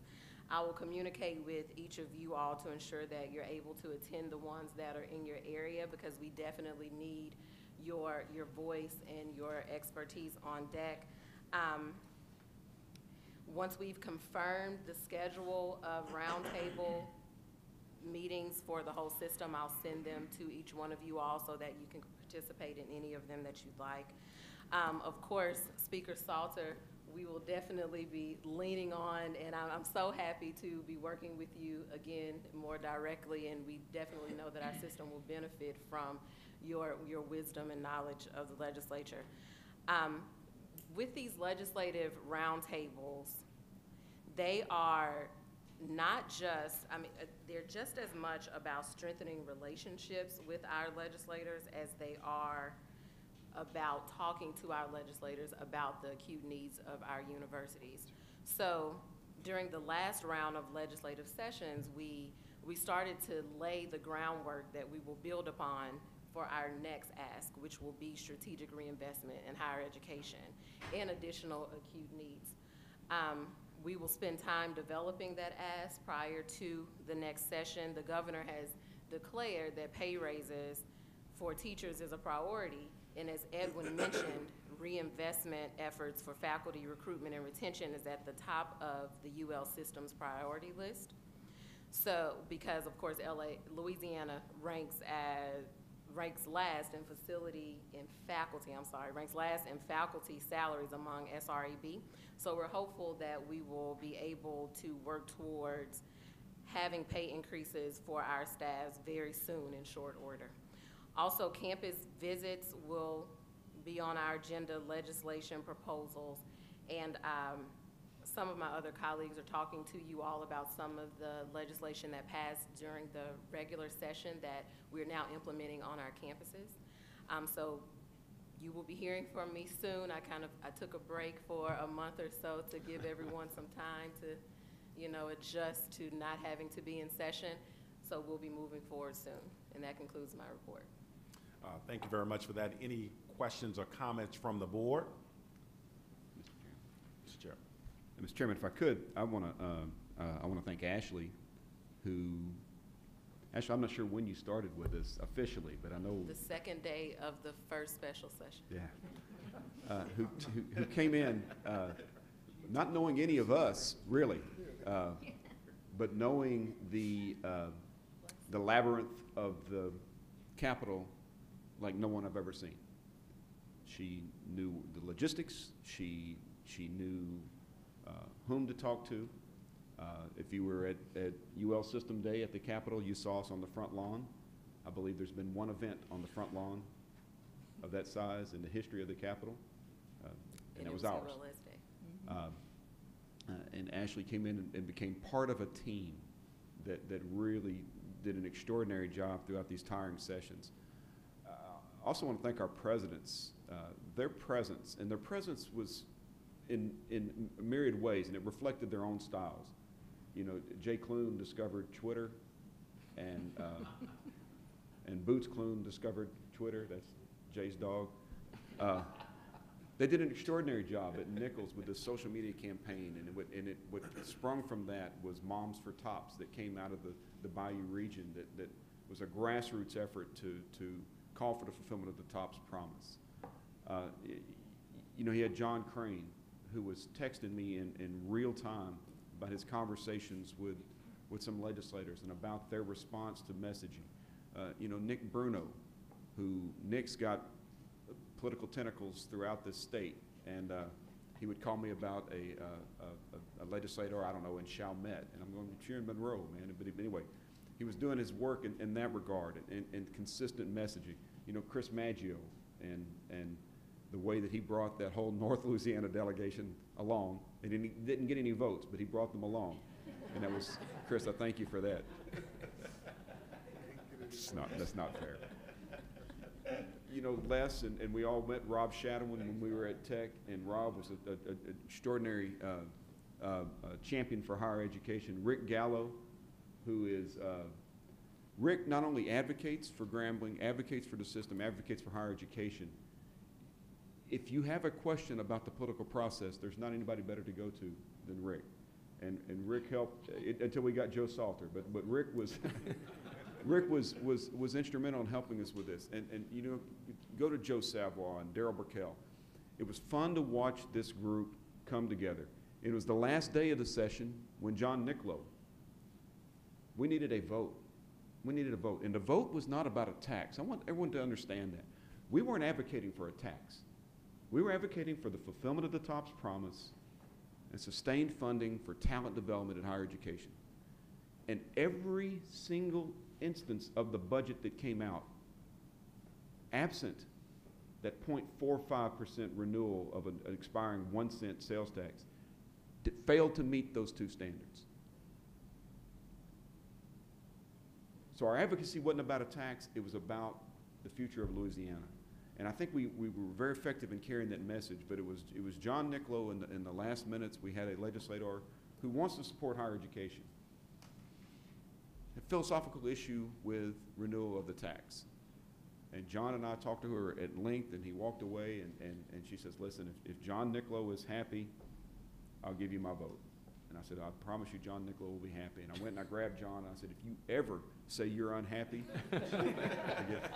John, it's not fair. John is on his way to Duke to take his son to school. But I want to say we had 9 presidents who represented about 9,000 faculty and staff across this state that carried a message that won the day. And it's that same effort that is going to win the day when we call for strategic reinvestment and talent development. We'll talk a little bit later in the main board meeting about why that's important if we're going to realize our potential as a state. But I do think it's always important to pause for just a second and recognize when you're successful. Added to that, I can't thank our Governor, John Bel Edwards, enough for his stalwart support. There were any number of times that he could have fallen back on our ask for fulfillment of the TOPS promise and sustained funding. He didn't. To the President of the Senate, John Olario, to the Speaker of the House, Taylor Balraw, they realized that those 2 public policy initiatives were too vital to fall back on. And you know, at the end of the day, we didn't win, Louisiana won. And so Ashley, thank you for your efforts in making that happen. And, I'm sorry, Mr. Chair. I'm probably about to say what you Yeah, I think that all of us are thinking up here. You know, Jim is a very humble man, and it was a great team effort, and thanking Ashley and Cammie and the entire team. But the person that was in the trenches every day in this matter was Dr. Jim Henderson. And we know it because we got reports every day. I mentioned this in the reception last night. There wasn't a single day I didn't get a call or an email or something saying, hey, Dr. Henderson is here, and he said something we never thought about. And they would quote him directly. And then we start seeing his quotes all throughout Facebook and Twitter, things that he had testified in front of the session about and was bringing it. And his passion and tenacity during that session and his unwillingness to quit on this issue reiterates why we chose him to be our president. That is what we need. We need that level of tenacity, that level of, yeah, the odds may be stacked up against us, but we still as a system are the largest system and the strongest system, and we have to give it everything that we have. And he did that every single day. Every single phone call we talked, he was talking about how we can get it done. And he did an excellent job in galvanizing his team in order to move that forward. So we just want to thank you, Dr. Henderson, for your personal work that you did in this, and thank our team again. Yeah.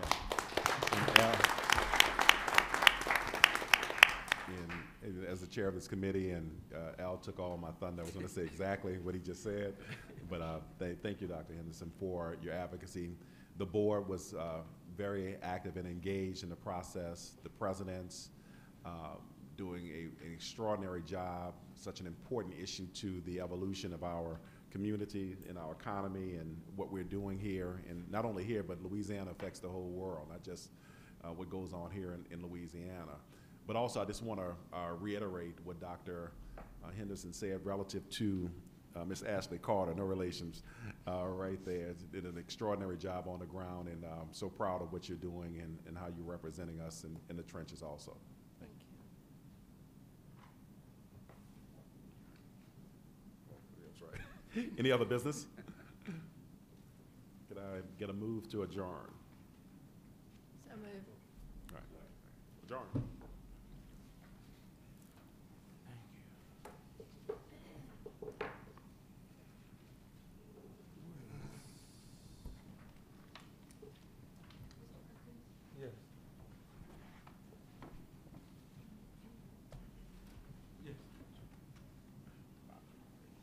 We're going to take a 5-minute break before we begin our regular meeting.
I now call to order today's meeting of the Board of Supervisors for the University of Louisiana System. Carroll, will you please call the roll?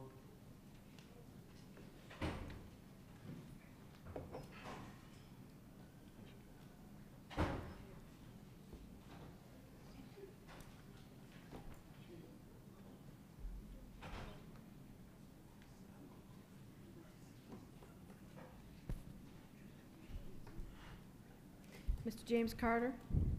Present. Dr. John Condos. Mr. Edward Crawford. Mr. Richard Davis. Here. Ms. Lola Donahoe. Present. Dr. Pamela Eagan. Here. Mr. Thomas Kitchen. Here. Mr. Bo Martin. Mr. Sean Murphy. Here. Mr. Al Perkins. Here. Ms. Elizabeth Pierre. Here. Mr. Virgil Robinson. Here. Mr. Mark Romero. Here. Mr. Joe Salter. Here. Mr. Robert Shreve. Mr. Winfred Sabille. Here. We have a quorum. Thank you, Carol. As a courtesy, please turn off your cell phones and other electronic devices. Be reminded that anyone wishing to make a public comment on a particular agenda item must complete a public comment card located on the table at the entrance and turn into a card to the UL system staff member. Thank you. At this time, I will have Mr. Romero to please lead us in an invocation. Sure, Mr. Chairman. If we could all please stand at this time and bow our heads in prayer. Heavenly Father, please guide us in our deliberations today as we do your work. We are very thankful for the many things that you have bestowed upon us, the protections you've provided to our students, to our faculty, to our staff, all of the positive things that you allow us to do to impact the lives of others. I want to especially thank you for the guidance that you've given us as we embark on the legislative session and were successful in coming forward with solutions for our students. In your name, amen. Amen.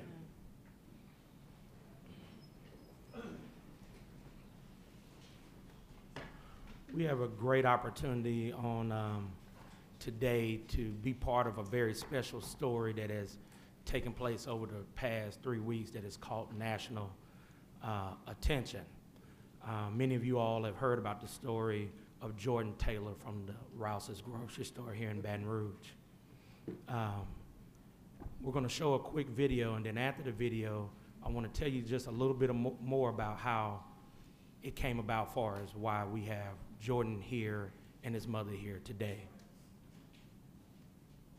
This next story might not need an introduction at all. It's already gone viral. A young man at Rouse's took some very precious time to give a teen with special needs the experience of a lifetime.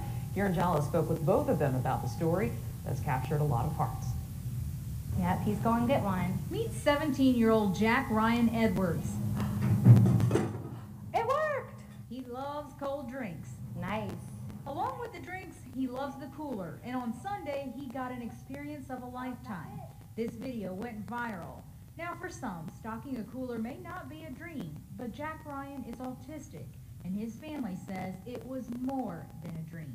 It was a miracle for us to even see Jack Ryan do that. His sister Delaney says her brother and dad went to the Rouses on Drusilla Sunday. Her dad shared the video with the family, but it wasn't her brother she was focused on. So once I started watching him, I think that's when I really just lost it, because there's just not too many like him. He's one of a kind. She's referring to the 20-year-old who gave her brother an unforgettable experience. Today, she got to meet Jordan Taylor. To me, I've always heard the things that people do when no one's watching is their true character. And you didn't know how many people were going to end up seeing you do that, obviously. You just did out the kindness of your heart. I wasn't surprised, because that's how he's always been. That's always been his nature. So, but I was extremely proud, really, really proud. Taylor's mother, who also works at a different Rouse's, is who instilled the values in her son. Is always help others when you can. And that's what he did Sunday when he says Jack Ryan went to him asking for orange juice and then stood there watching him. Something in the back of my mind was like, just ask him, do he want to help you? And he did. He helped him for half an hour with a very patient Taylor handing him the juices. So why did this Rouse's employee do it? If he would have flipped the camera, you would have seen his dad's face. It said it all. He was just so happy. And he was happy putting the juices up, and I was just happy that I could make somebody else happy and make their day. Just put it right here. As his mother tells us, this is who her son is, with a heart of gold. His deed just happened to be caught on video that went viral. But Taylor didn't do it for the attention. Never pictured all this would happen. I was just being me.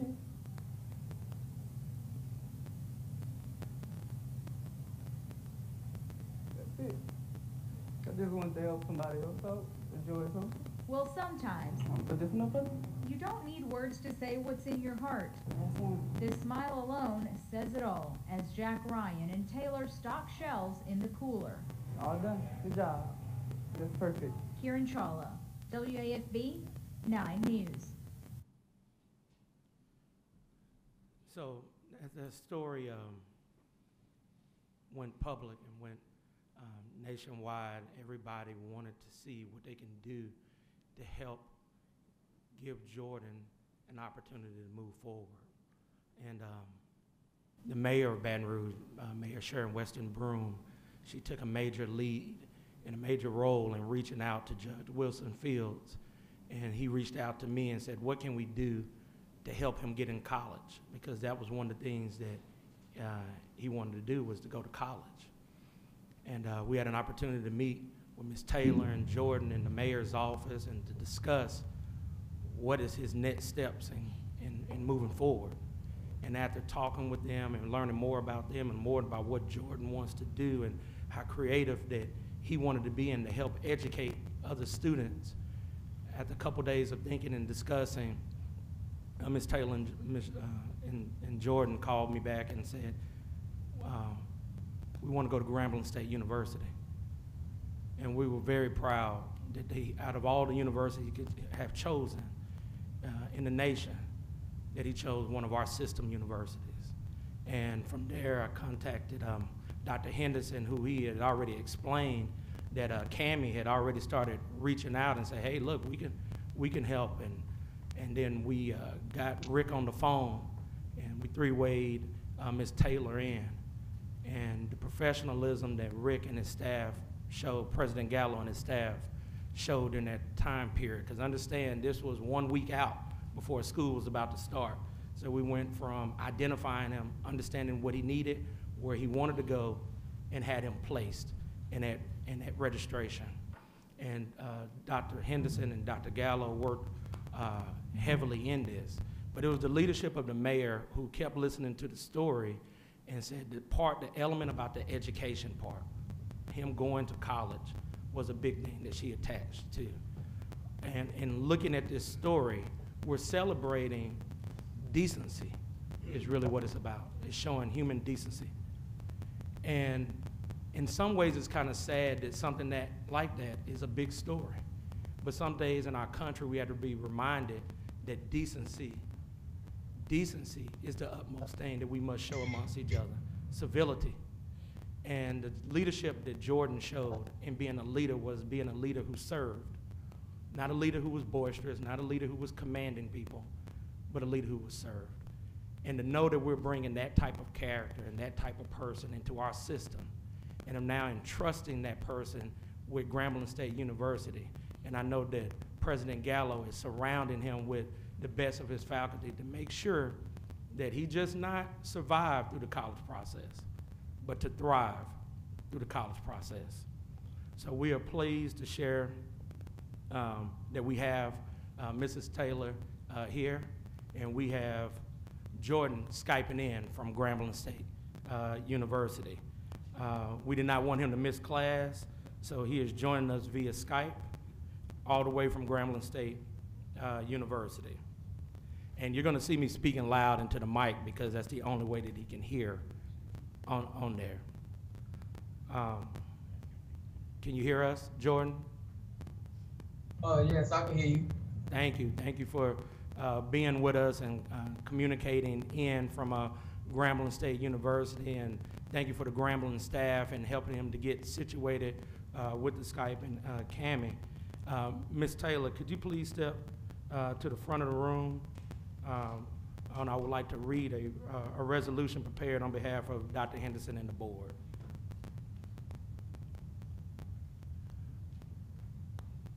whereas Mr. Jordan Taylor is a native of Baton Rouge and an employee of Rouse's Supermarket, and whereas while at work one weekend he displayed kindness, compassion, and patience by performing a selfless act for a 17-year-old stranger with autism, Jack Ryan Edwards, and whereas his helpful and encouraging act was recorded and posted online, where it went viral and received millions of views and support locally, nationally, and worldwide. And whereas he has received an incredible amount of publicity from traditional and digital media channels prompting support for Jordan to return to school in order to fulfill his dream of becoming an educator. And whereas through the crowdfunding, more than $125,000 was raised to assist Mr. Taylor with his educational goals. And whereas he has enrolled in Grambling State University for the fall of 2018 semester to pursue his bachelor's degree in education. Therefore, be it resolved that the Board of Supervisors for the University of Louisiana system hereby commends Mr. Jordan Taylor for his selfless act and his pursuit of higher education to continue to make a difference in the lives of young people. We wish him good luck in his educational endeavors and are honored to welcome him to the Graham fam. Thus done and signed on this 23rd date of August 2018, Dr. James B. Henderson, President, Mr. Alejandro Al Perkins, Chair of the Board of Supervisors of the University of Louisiana System.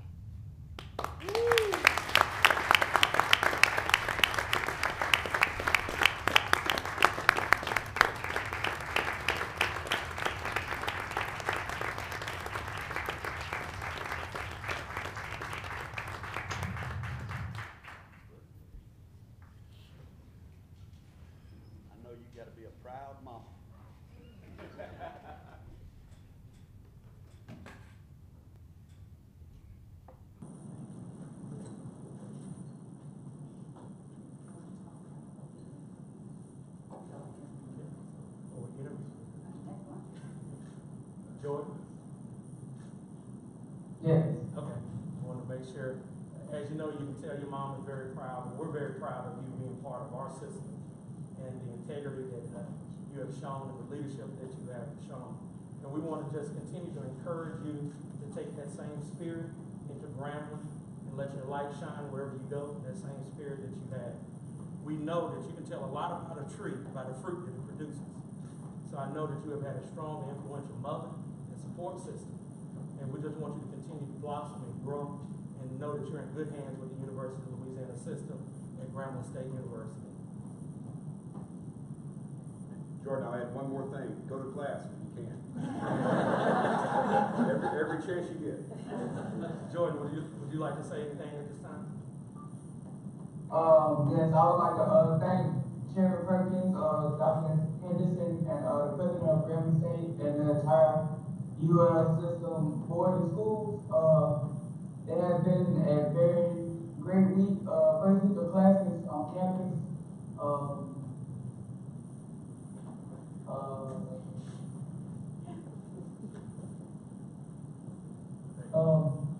Campus is really great up here. The dining room has a complete new makeover.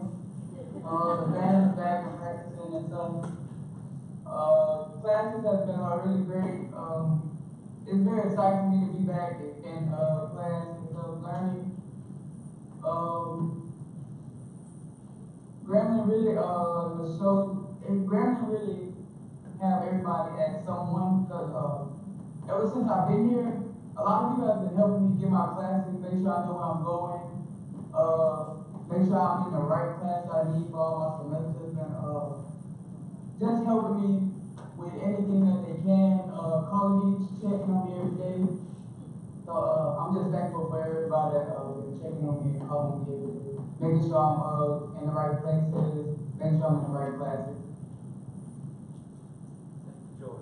Jordan, I want to tell you, you've got, not only did your president, Rick Gallo, graduate from Grambling State, but our board member, Virgil Robinson, graduated from Grambling State, and you walk around that campus, you're walking in the footsteps of a lot of great people, and I know they're all looking at you with great pride for the way that you demonstrated character, that is an example for every one of us to live up to, and I'm just so proud that you're part of our system, extremely proud that you're part of Grambling State. And Jordan, Jordan, of course, our motto is where everybody is somebody, and you exhibited before coming to Grambling that everybody is somebody to you as well. And so you are a natural fit for our Grambling family. I'd also say to your mother that two things come to mind. Number one, from Proverbs, train up a child in the way that he should go, and when he's old, he won't depart. Clearly, you have trained him up. The other is from Jeremiah 29:11, that I have plans for you, plans for hope and for a future. And so we are very proud to have you at Grambling. And don't fire anybody while you're sitting in my office, okay? But I also want to thank Jasmine Cherry, who's our student ombudsperson, who really, when you called Jeffrey Perkins, got busy and got to get everything taken care of. So we definitely want to highlight Jasmine and the work that she did to get you an all-enrolled. And we'll see you on tomorrow. Go to class. Say hi, Mom. Always remember to say hi to your mom when you get a chance. Hey, Mom. Take care, Joe.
Again, just want to thank everybody for that presentation and putting it together and getting the technology together.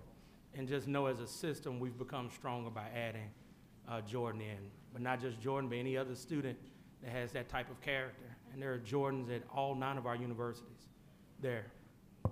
And he's just a reflection of the kind of people that we are attracting to our system. So I just want to thank everybody for continuing to do the work that we're doing as a system. Sadly, as you know, one of our fellow board members, Mr. Johnny McFerrin, passed away on August 1st. Even though he did not serve with us for an extended period of time, it was a pleasure getting to know him, and we appreciated his diligence in attending as well as his contribution during his service. Many of our board members, we would know that when we saw Mr. McFerrin, it was always challenging for him to be here physically. But emotionally and mentally, this was the place he wanted to be. And we all saw that. His spirits were always high, even though maybe his body was not there. And his willingness and wanting to serve on this board in particular was something special that was to our board. And he had a lot of things he could have done his last year and a half, but wanting to serve on this board was one of the things he wanted to do. He particularly shared that with each one of us, that he wanted to serve on this board. And we are definitely a greater board and a better board for having his presence there and having his intelligence and his character and who he was as a man, as a person, as a father, present with us on our board. Just on yesterday morning, we received a kind note from his family. It said, "Dear board members, thank you for your kind consideration in regards to our father's passing. As you all know, our father loved Louisiana and serving on your board. At 84 years of age, he was a highlight of his career. Our family appreciates your kindness to him and your prayers. Signed, Karen McFerrin and the entire family." Today, we have the Honorable Jeremy Evans, the Clerk of Court for DeSoto Parish, is here today on behalf of Mr. McFerrin's family. Many of us know the clerk. He's a lifelong friend of the McFerrin family, but he's also become part of our ULS family, because many times when Mr. McFerrin needed to come to meeting, it was Jeremy who got him here. And not just got him here and dropped him off, but got him here and made sure that he was safe and secure in the places that he want to be. So we would like for you to step forward, please. Mr. Evans, as I read the resolution on behalf of the board. Whereas Mr. Johnny Clinton McFerrin Jr. was appointed to the Board of Supervisors of the University of Louisiana System to represent the 4th Congressional District by the Honorable Governor John Bell Edwards on March 17, 2017. And whereas he was appointed by the chair as a member of the Academic and Student Affairs Grievance and Legislation Committee on that board. And whereas he received his Bachelor's of Science and Master's of Science degrees in education from Northwestern State University and took great pride in being a Northwestern alumnus. And whereas Mr. McFerrin, early in his career, utilized his higher education to become a classroom teacher in Caddo Parish. And whereas he was elected to the Caddo Parish School Board and enjoyed 12 years of service in that capacity. And whereas he was elected to the Louisiana House of Representatives for 4 terms and served from 1980 until 1996. And whereas Mr. McFerrin was honored to serve as chairman of the House Education Committee from 1992 until 1996. And whereas Mr. McFerrin was diligent in his service to the state of Louisiana, and whereas he was an entrepreneur, being the founder and owner of Johnny's Catfish and Seafood in Shreveport and owner of McFerrin's Real Estate. And whereas he was a loving husband for more than 60 years to his wife, Patsy Moss McFerrin, until her death in 2016. And whereas he was a nurturing father to his son Scott and daughter Karen, and proud grandparent to Justin, Clint, and Bo, as well as 3 great grandchildren. And whereas he was a charter member of the Brookwood Baptist Church in Shreveport. And whereas Mr. McFerrin was a thoughtful and friendly man. And whereas he enjoyed telling stories and was always smiling. Whereas his presence will be sorely missed. Therefore, be it resolved that the Board of Supervisors of the University of Louisiana System hereby commends Mr. Johnny McFerrin for his service to the board and to the state of Louisiana. Thus done this 23rd day of August 2018, signed by Dr. James B. Henderson, President of the University of Louisiana System, and Alejandro Al Perkins, Chair of the Board of Supervisors for the University of Louisiana System.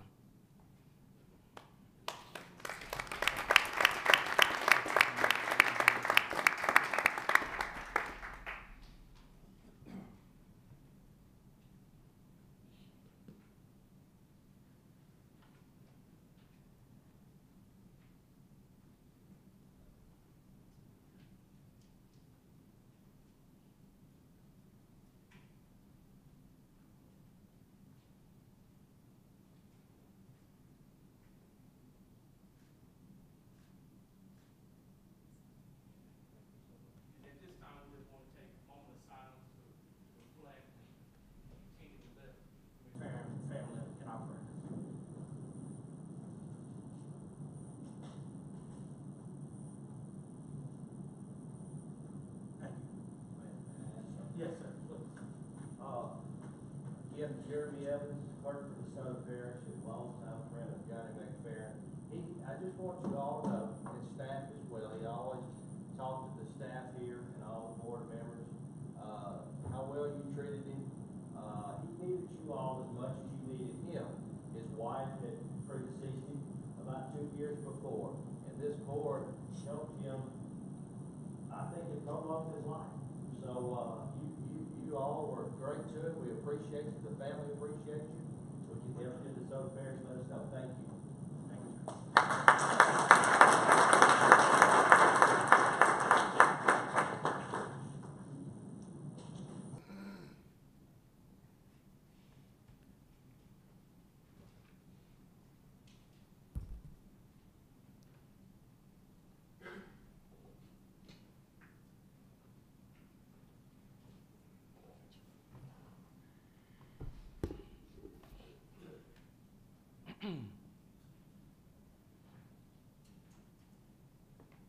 At this time, may I please have a motion and a second to approve the minutes from June 21st, 2008 board meeting? I have a motion by Dr. Eagan, a second by Mr. Romero. All in favor say aye. Aye. Any opposed? Motion approved. Before we begin with the committee reports, we would like to formally welcome Mr. Joe Salter as our new board member representing the 4th Congressional District. Mr. Salter was given the oath of office earlier today. I have appointed him to the Academic and Student Affairs, Grievance, and Legislative Committees. Welcome again, Mr. Salter. Dr. Eagan, would you please give the board your report of the Academic and Student Affairs Committee? The Academic and Student Affairs Committee met earlier this morning and recommended approval of items E1 through E8. Mr. Chair, I would like to make a motion to accept the recommendation of the committee. Discussion item E9, the revision of the system's hazing policy, was a report only. Okay. Thank you, Dr. Eagan. Dr. Eagan has made the motion. Do I have a second? I have a second by Mr. Davis. Are there any comments from the board? Any comments from the public? All in favor say aye. Aye. Any opposed? The motion passes. Thank you. Mr. Robinson, will you now present? Mr. Robinson will now present his committee report. Thank you, Mr. Chairman. The Athletic Committee met earlier this morning. There were 9 items on the consent agenda. Those items were presented and all were approved and recommended to the board. On behalf of the committee, I move approval. Thank you, Mr. Robinson. Mr. Robinson has made a motion. Do I have a second? Second by Mr. Murphy. Are there any comments from the board? Any comments from the public? All in favor say aye. Aye. Any opposed? The motion passes. Thank you. Mr. Romero will present the report on the Facilities and Planning Committee. Thank you, Mr. Chairman. Facilities Planning Committee met this morning, considered 6 items, 5 of which were consent items. All were recommended by the committee. Mr. Chairman, I offer a motion to approve that action. Mr. Romero has made the motion. I have a second by Mr. Murphy. Are there any comments from the board? Any comments from the public? All in favor say aye. Aye. Any opposed? The motion passes. Mrs. Sabille, will you present your report, please? Mr. Chairman, Finance Committee met earlier this morning. 5 items, 2 on the consent agenda. Approved all 5 items. On behalf of the committee, I submit that to you. Mrs. Sabille has made a motion. Do I have Second. a second? Second by Mr. Robinson. Are there any comments from the board? Any comments from the public? All in favor say aye. Aye. Any opposed? Motion passes. Ms. Liz Pierre, Chair Personnel Committee, will present the committee report.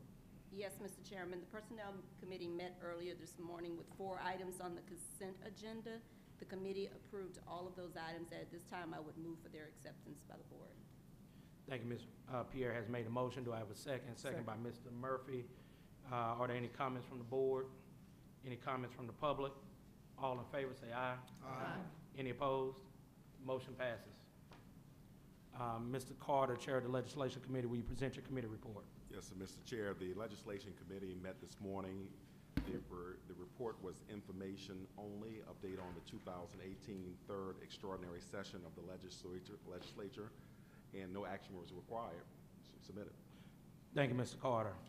Dr. Henderson, would you please present your report at this time? Thank you, Mr. Chairman. For personnel actions, our board members were emailed copies of the personnel actions for review. Included in those actions were campus pay plans from McNeese, Nichols, and Southeastern.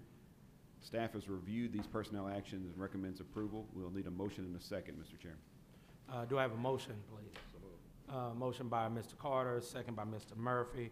All in favor say aye. Aye. Any opposed? The motion is approved. Mr. Chairman, we have a proposed revision to Board Rules, Chapter 4, Finance and Business, Section 5, Student Fees, Subsection I, Vehicle Registration Fee. At the June board meeting, we provided you with a copy of a proposed revision to board rules for your consideration at this meeting. There's been a 30-day layover for feedback, and if there are no questions, we'll need a motion and a second to approve this revised rule. Do we have a motion to approve? Motion by Mr. Sabille, second by Mr. Robinson to approve. All in favor say aye. Aye. Any opposed? So moved. Mr. Chairman, I'd like to ask President Bruno to come to the table real quickly. Camille's whispering in his ear. You know, it's quite often we have programs that are approved by this board and that are subsequently move on to the Board of Regents and receive approval. Yesterday, we had a program proposal receive approval that, in my opinion, is really a landmark program for our system, certainly for Northeast Louisiana, and certainly for the University of Louisiana Monroe. And I want to President Bruno just to give you a quick overview of that program again. Thank you, Dr. Henderson, members of the board. Yesterday was a great day for ULM, Bayou University. We were given final approval to move forward with physical therapy program, doctor of physical therapy. This makes our 20th health science program at ULM. Of course, got to thank and point out Mr. Romero, Murphy, and Pierre for their continued service and encouragement of that program. It was brought to our attention several years ago. Mr. Romero mentioned that a number of providers were very short in the field of physical therapy. Of course, at the time, there were only 2 schools of physical therapy which accepted around 60 students a year statewide. We began to pursue it. It's always a long process, 2 years for final approval. We are currently in the process of hiring a director for that program, which we hope to be on board in January. And then the accreditation process will begin, and the plan to accept students in 2020. I want to say that this is not just a ULM program, but it's a UL system program. This allows students in the UL system wishing to pursue this degree that they'll have an option within their system to come forward, much like our pharmacy program and several others. ULM made an emphasis of health sciences several years ago when we prepared our strategic plan for a lot of reasons. One, because of course the shortage currently in some areas and in the near future, which will occur. So we began to pursue that. Approximately 43% of our students major in a health science. Those health sciences range from marriage and family therapy through, of course, doctorate, pharmacy, and now physical therapy. So we're very proud to serve one of the poorest regions in the country. In fact, there are areas within our service area that are the poorest in the country. So to provide them opportunities for access to a university as well as good health care is part of our mission, and we take that very seriously. And I want to thank everybody, of course, Dr. Henderson, Dr. Kahn, who helped along the way, and I'd be remiss if I didn't thank Dr. Paney, who's the front person for ULM carrying us through, and Dr. Alford, who you approved today for interim dean. Great team, great support, and we'll produce some great students that will move on into the healthcare field and help a lot of people. So thank you, Dr. Henderson. Congratulations, President Bruno. Appreciate it. Great news. Board members, at the beginning of this month, we had our President's Retreat. It was our second retreat. Remember last year was the first time our presidents had come together in that environment, and it was a little awkward at first. No one knew what to do with their hands. They were looking at each other a little funny. Why are we in the same room together? And but what came out after a day and a half was a comprehensive strategic framework that promises to produce the most educated generation in Louisiana's history. It was an extraordinary day and a half. And I was a little nervous about how we would follow that up. And we had our second retreat at the beginning of this month. And when the 9 presidents began to interact and talk, it was like the first meeting never ended, and they just continued where that one left off and continued moving forward. We're going to talk about some system-wide initiatives that are going to have an extraordinary impact on this state for generations to come. But I asked Vice President for Academic Affairs and our Provost, Dr. Janine Kahn, who perfectly planned this retreat, as she does every agenda item that I give her to do. She plans it and executes it flawlessly. And so Janine would ask you to give a report on the retreat. Absolutely, it's my pleasure to do so. And I will say there are always interesting events to plan in our office for great cause, but I'm just glad I wasn't in charge of grilling 30-something steaks to perfect temperature. And we have not only a commander-in-chief running the system beautifully, but also a fantastic grill master. So kudos to the chef and kudos to the Henderson family for opening up home to all of us. It was really a great day and a half. And as Dr. Henderson mentioned, this year's retreat, the purpose was to really dig deeper into the strategic framework that came out of last year's retreat. Before the presidents rolled up their sleeves to start working on this task and to continue to forge our future as a system, they had the opportunity to meet with Commissioner Kim Hunter-Reid provide a vision for higher education, her vision for higher education here in the state of Louisiana. And she did so and provided, I think, some great insight into how the state plans to move forward and how the University of Louisiana system can partner with them in moving our initiative and educational attainment forward. She discussed various things from the formula and how it needs to be transparent and be reflective of our strategic initiatives. That she also noted that it's important for us to provide multiple pathways to our citizens here in the state of Louisiana so that they can pursue their education, and also the need to move forward with reaching out to our adult learners and those to address equity gaps and all that we need to address in order to ensure that public post-secondary higher education is available to all that want to pursue it. So it was a great conversation, a robust conversation, and I think we have an opportunity to work and partner quite beautifully with the Board of Regents under the new commissioner's leadership. But in order to engage in further conversation about the strategic framework, the format of the retreat was basically organized into 3 focus areas. And prior to the retreat, the presidents were assigned a specific area, and they were tasked with working on their areas in advance of the retreat and organizing a discussion of sorts. The first area was focused on policy environment, and that included President Savoy, Gallo, and Niccolo. And this group was asked to consider if policies, both at the system level and the state level, Board of Regents, even the state, helped or hindered the aspirations that we have set forth in the strategic framework. And were there policy enhancements that could be made in order to help move our initiatives forward? Members of the policy environment provided a wonderful summary of the policies that currently exist, and also gave a snapshot of what the policy environment of higher education is here in the nation. And it gave a nice platform to springboard a great conversation. The takeaway from this group is that there were 3.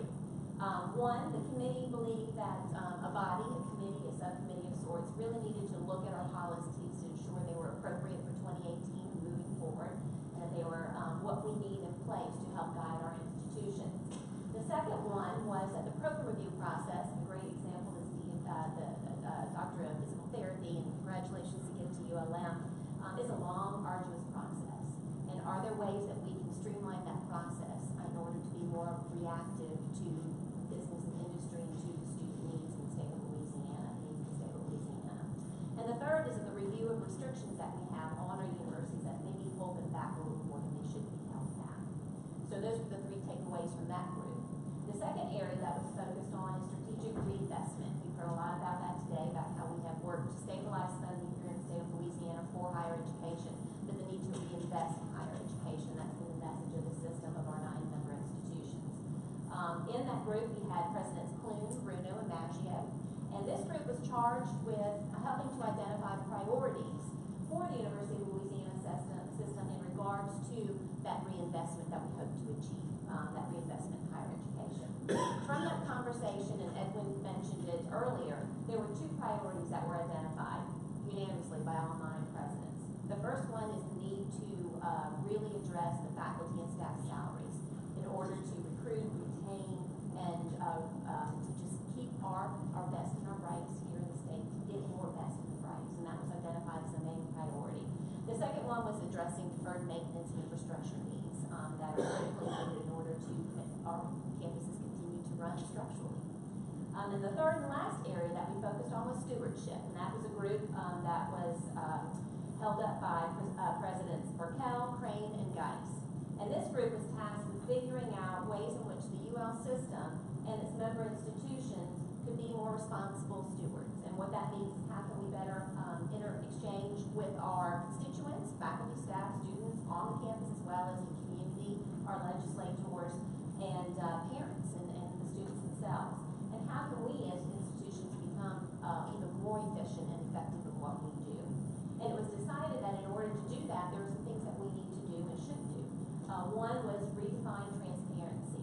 And what that means is including useful data, providing useful data to the public about what we do that's easily accessible, that we can go ahead and explain information about graduation rates, about placement and jobs, about student debt. What are our students doing when they come in, and what are they doing when they leave? A good assessment of what our student body is looking like and what are our graduates doing when they leave our hallowed halls.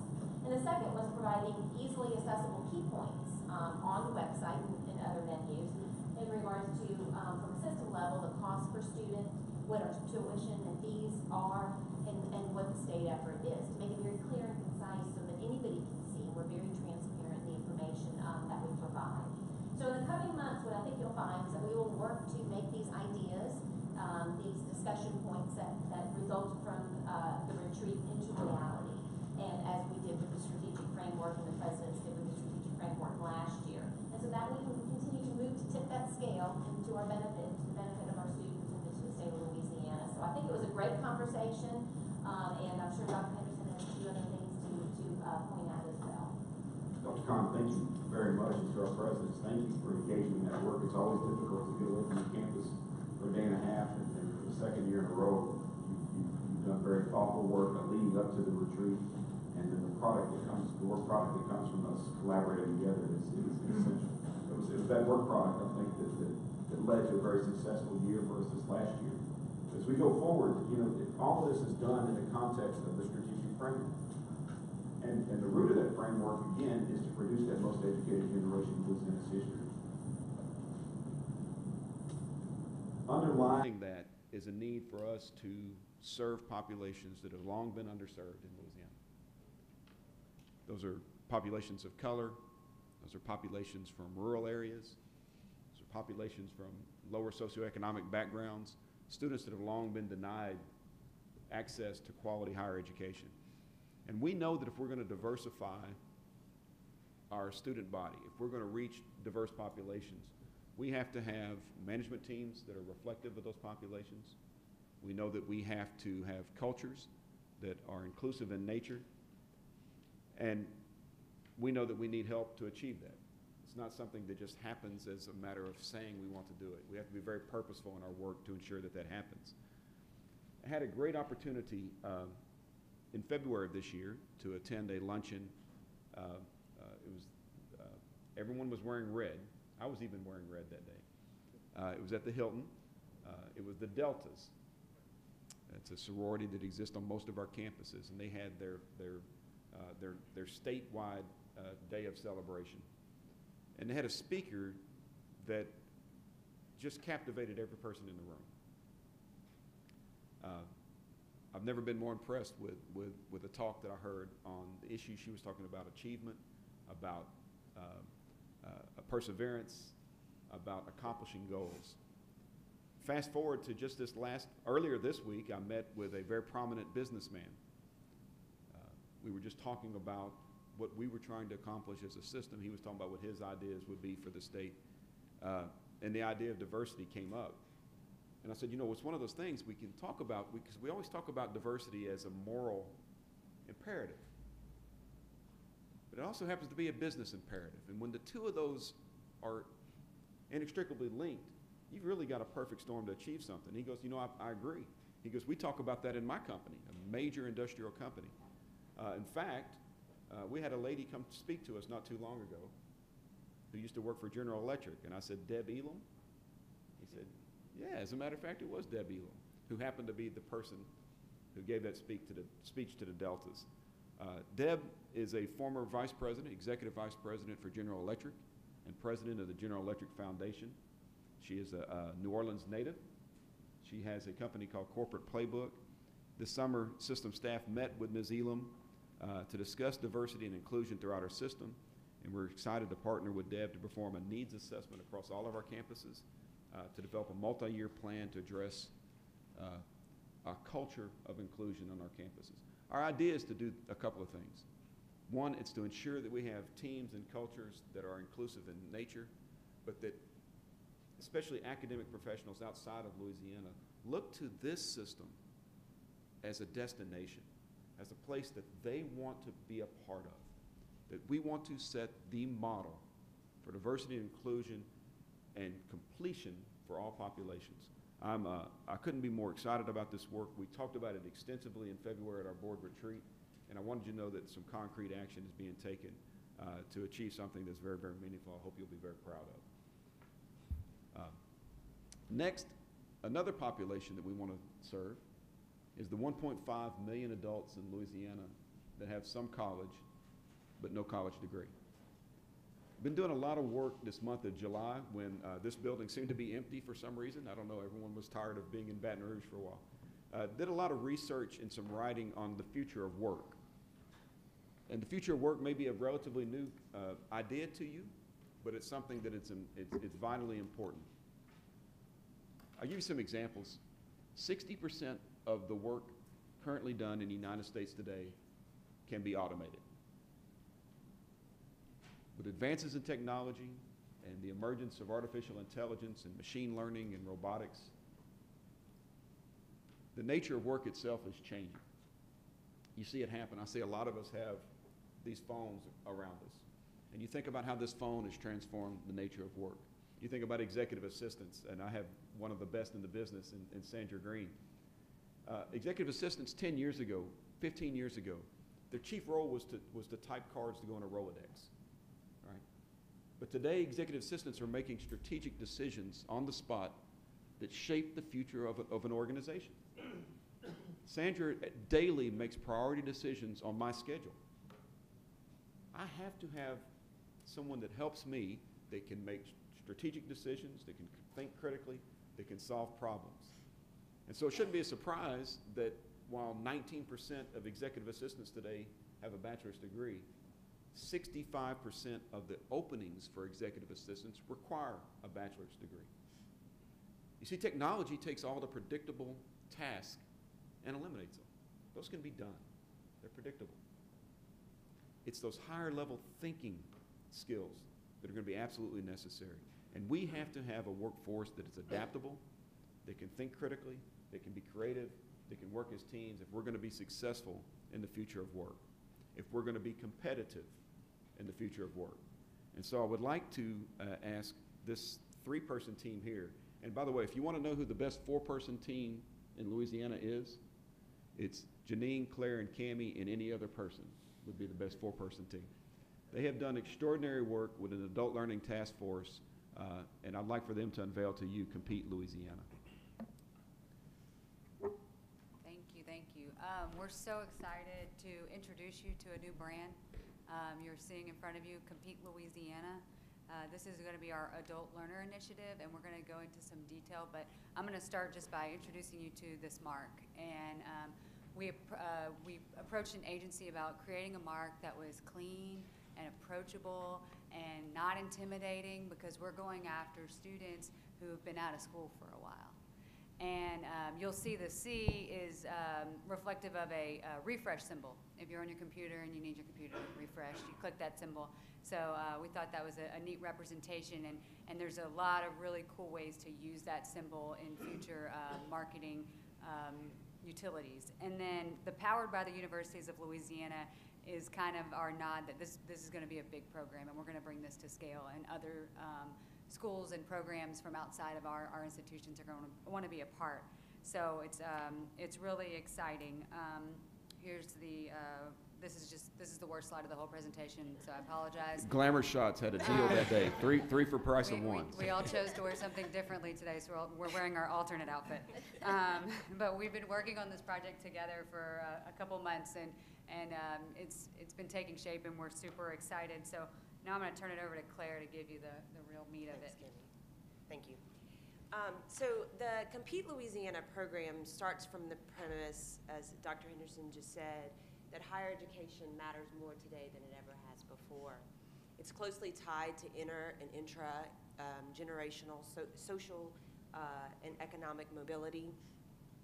And you know, as we look at the sort of policy landscape, what we noticed was that post-secondary policy, as well as resource allocation at both federal and state levels, largely focus on 18 to 24-year-olds. And this is an important group.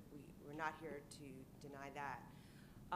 But however, in order for us to meet the goals set forth in our strategic framework, it's important that we pay attention to non-traditional adult students.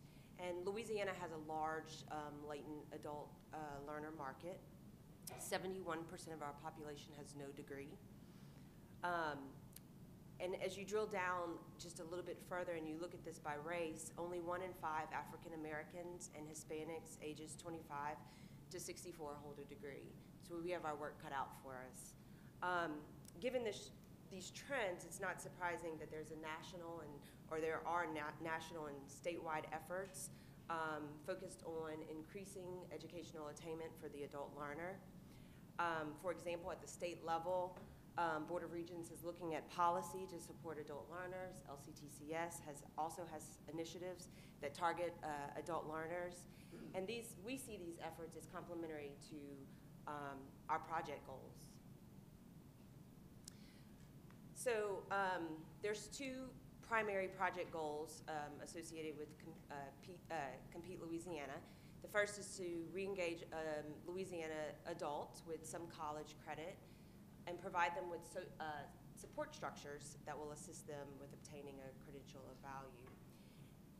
The second piece, as I mentioned, there's very little literature on the adult learner.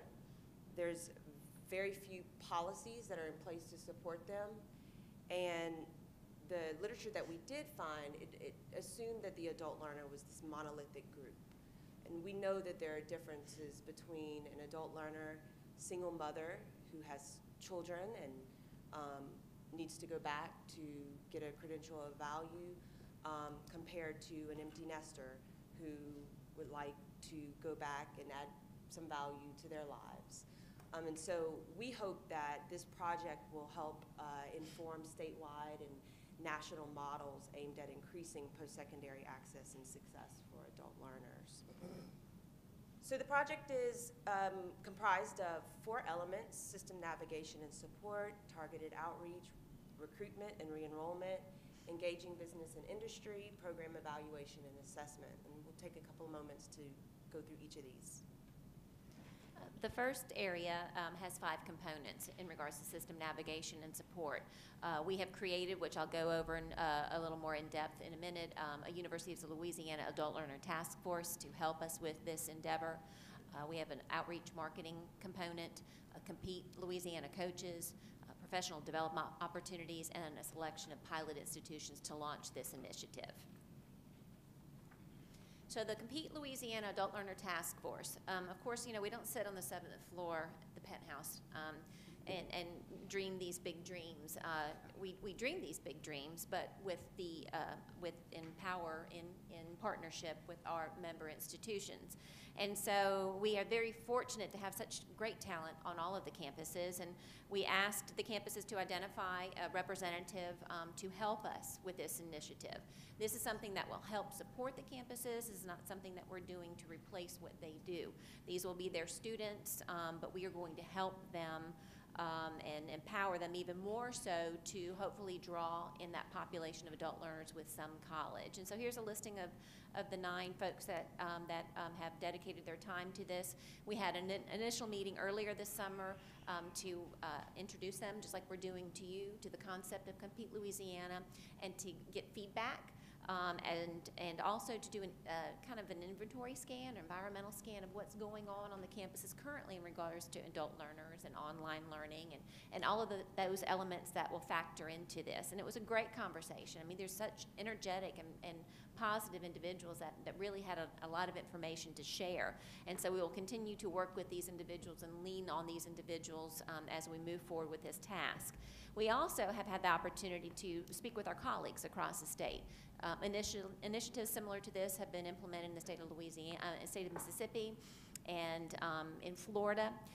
And so, you know, we are all serving our own adult learners, and it's not a competitive thing at all. And so to speak with these colleagues from other states that are challenged with the same challenges we have here in the state of Louisiana, it's been a wonderful opportunity because they were able to provide us insight, and they've already done some of this, so we don't have to completely recreate the wheel, and we can learn from their mistakes and kind of speed up our process along. So we have been discussing this with our colleagues for many, many months, hoping to get to the sweet spot of how we can be successful. And then we've also engaged input and feedback from Complete College America, and I'll let Claire touch on that. So Complete College America is a nationally recognized nonprofit organization that promotes educational attainment and closing the achievement gaps across social groups. And one of their game changers is a better deal for returning adults. And so we had the opportunity to share the draft with Complete College America, and they've asked to partner with us and support us in our goals. So that was pretty exciting. So a big part of this project will be a website that our future adult learners will go to. So we're going to build a robust and user-friendly website that'll provide the information about the program, but also easily generate leads for our coaches to follow up on, which we'll talk about coaches in a minute. We're gonna identify pilot schools, and once we have those pilot schools, we'll have information about our partner schools on the website, so potential students can get to know the institution, get excited about being part of the culture, even if it's from afar or if they're attending class on campus. We'll have profiles of our coaches online, another way to just familiarize our students with the people who are gonna hold their hand and help them through the process. And then we'll highlight business partners and hopefully be able to meet the needs of those partners by providing them with qualified student or qualified graduates to work for them after they're done with our program. So there will be a lot will go into this website, but we're really excited about it, and we'll talk about marketing in a minute. One of the main components in the success of this program is not only are we going to have a marketing campaign, as Cammie mentioned, with a very user-friendly website that will hopefully attract adult learners and funnel them to our campuses, the appropriate campus for their needs and their interest, but we'll have Compete Louisiana coaches, as Cammie just mentioned. And what these individuals will do is they will serve as a liaison between the adult learner and the campus in which that adult learner enrolls. Returning to college is scary at age 18. It's really, really scary at an older age when you have your life in place and it doesn't seem like there's a lot of extra time to pursue a dream. And to make that a reality. And so what we hope to do and what we envision are having individuals housed here in the system office that will help these individuals navigate. I mean, universities are big and scary, and there's a lot of stuff that has to happen.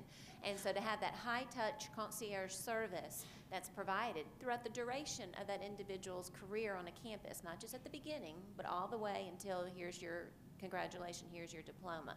Someone they can go to that can help them connect with the right people at ULM, at Tech, wherever that individual might be. And so I think that's going to be a key component. We believe that's going to be the biggest component of all of this. And so that's one of the support systems that we will provide. The other one is professional development opportunities.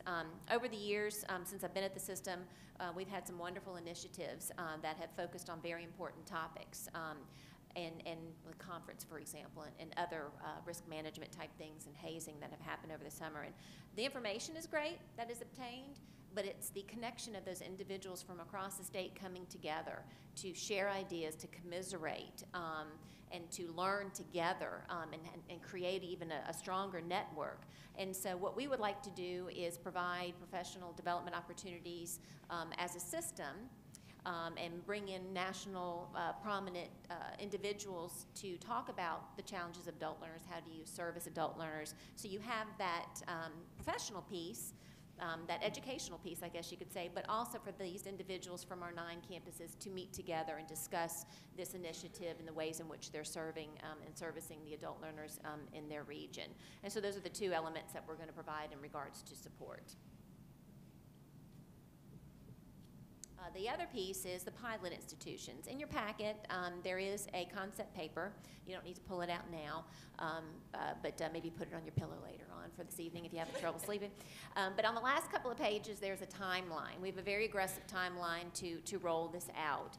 And so in the fall, we're going to be working with our campuses to identify pilot institutions that want to participate in this opportunity. And so on the PowerPoint in front of you, I won't read all of them, but those are the elements that we will need from the institution, that we'll ask the institution to commit to in exchange for this additional support, so we can partner together into drawing this adult population onto our campuses. We hope to, in September or October, put out a call for proposals with campuses. Hopefully we'll have the opportunity to have to choose and have a few that we'll start off with so we can learn the ropes and then expand that and bring it to scale, as Cammie has mentioned.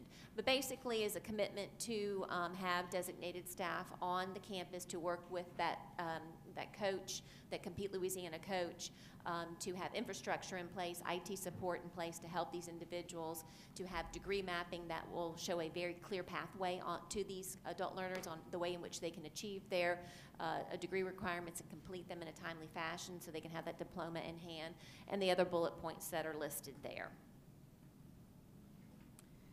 So who are we after and how are we going to find them? It's going to take a lot of marketing to get the word out about this program. We're hoping to attract Louisiana residents with some college but no degree that have stopped out for at least 4 consecutive semesters, and that's in place to prevent your traditional student from enrolling in the program. Of course, our Complete Louisiana coaches will provide a concierge-style service to navigate this cumbersome process of re-enrollment and advise students on their options and make sure that they're able to get re-enrolled. We plan to engage in traditional digital marketing to attract these potential students, and once our pilot institutions are selected, we'll have a more concrete idea of how we're going to market it and what we're going to be marketing. We'll have a better idea of our product and be able to build a strategic marketing plan around that. But our vision is big, that we will saturate the market, and hopefully all of you will be seeing Complete Louisiana in your area. We know a key piece to this project is business and industry. And so many of our institutions have existing partnerships and relationships that we hope to leverage and use to inform us of workforce needs and opportunities, but also to provide financial assistance and to support their employees to re-enroll. This type of investment is happening nationwide. This morning I read a piece where FedEx will offer free tuition to their Memphis-based employers to earn an online degree at the University of Memphis. So this is the type of investments that we plan to pursue. And then finally, program evaluation and assessment. There are 3 pieces to this. To first ensure that the program is focused on closing attainment gaps. Second, to provide qualitative assessments on the services for adult students. As I said earlier, we are not going to treat the adult learner as this monolithic group. We're going to try to understand needs and barriers, the challenges that they may have, so we can better support them. And then finally, evaluate economic opportunities after going through their economic opportunities after going through the program. That's it in a nutshell. We're really excited about the opportunity that this might provide. We hope we'll provide, we know we'll provide to those adult learners that really need to, or maybe thinking about returning and investing in themselves and pursuing that degree of higher education. But mostly to partner with our institutions to help them achieve that goal of increasing educational attainment here in the state of Louisiana. And so, of course, we welcome any feedback. This is nothing that requires approval, but endorsement would be really nice. So any feedback that you'd like to share, any ideas, of course, today or later on in the meeting, they'll help in this process. So thank you for your time. Dr. Conn, thank you very much. It was a little bit over a year ago that The chairman approached me and wanted to know what are we doing to address the needs of adults. And we started to look at our 9 institutions, all of which have robust adult outreach programs that really reflect the different strengths, the different missions of our institutions. They do a great job with that. The state has had initiatives to address adult learners. The challenge historically with state initiatives is they're always process focused. And there's so many layers of accountability to process that we lose sight of what we're actually trying to accomplish. The way you evaluate a program like this is the number of adults that you serve, the number of adults that you graduate, and what happens to them after they graduate. That's the only measures that really count. Nobody has been able to bring this to scale.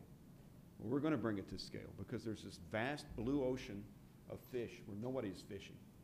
We can go to the tarpon rodeo and we can be there with the 15,000 of our closest friends, or we can go out to the deep water and we can go find these populations, these large, vast populations that have been forgotten.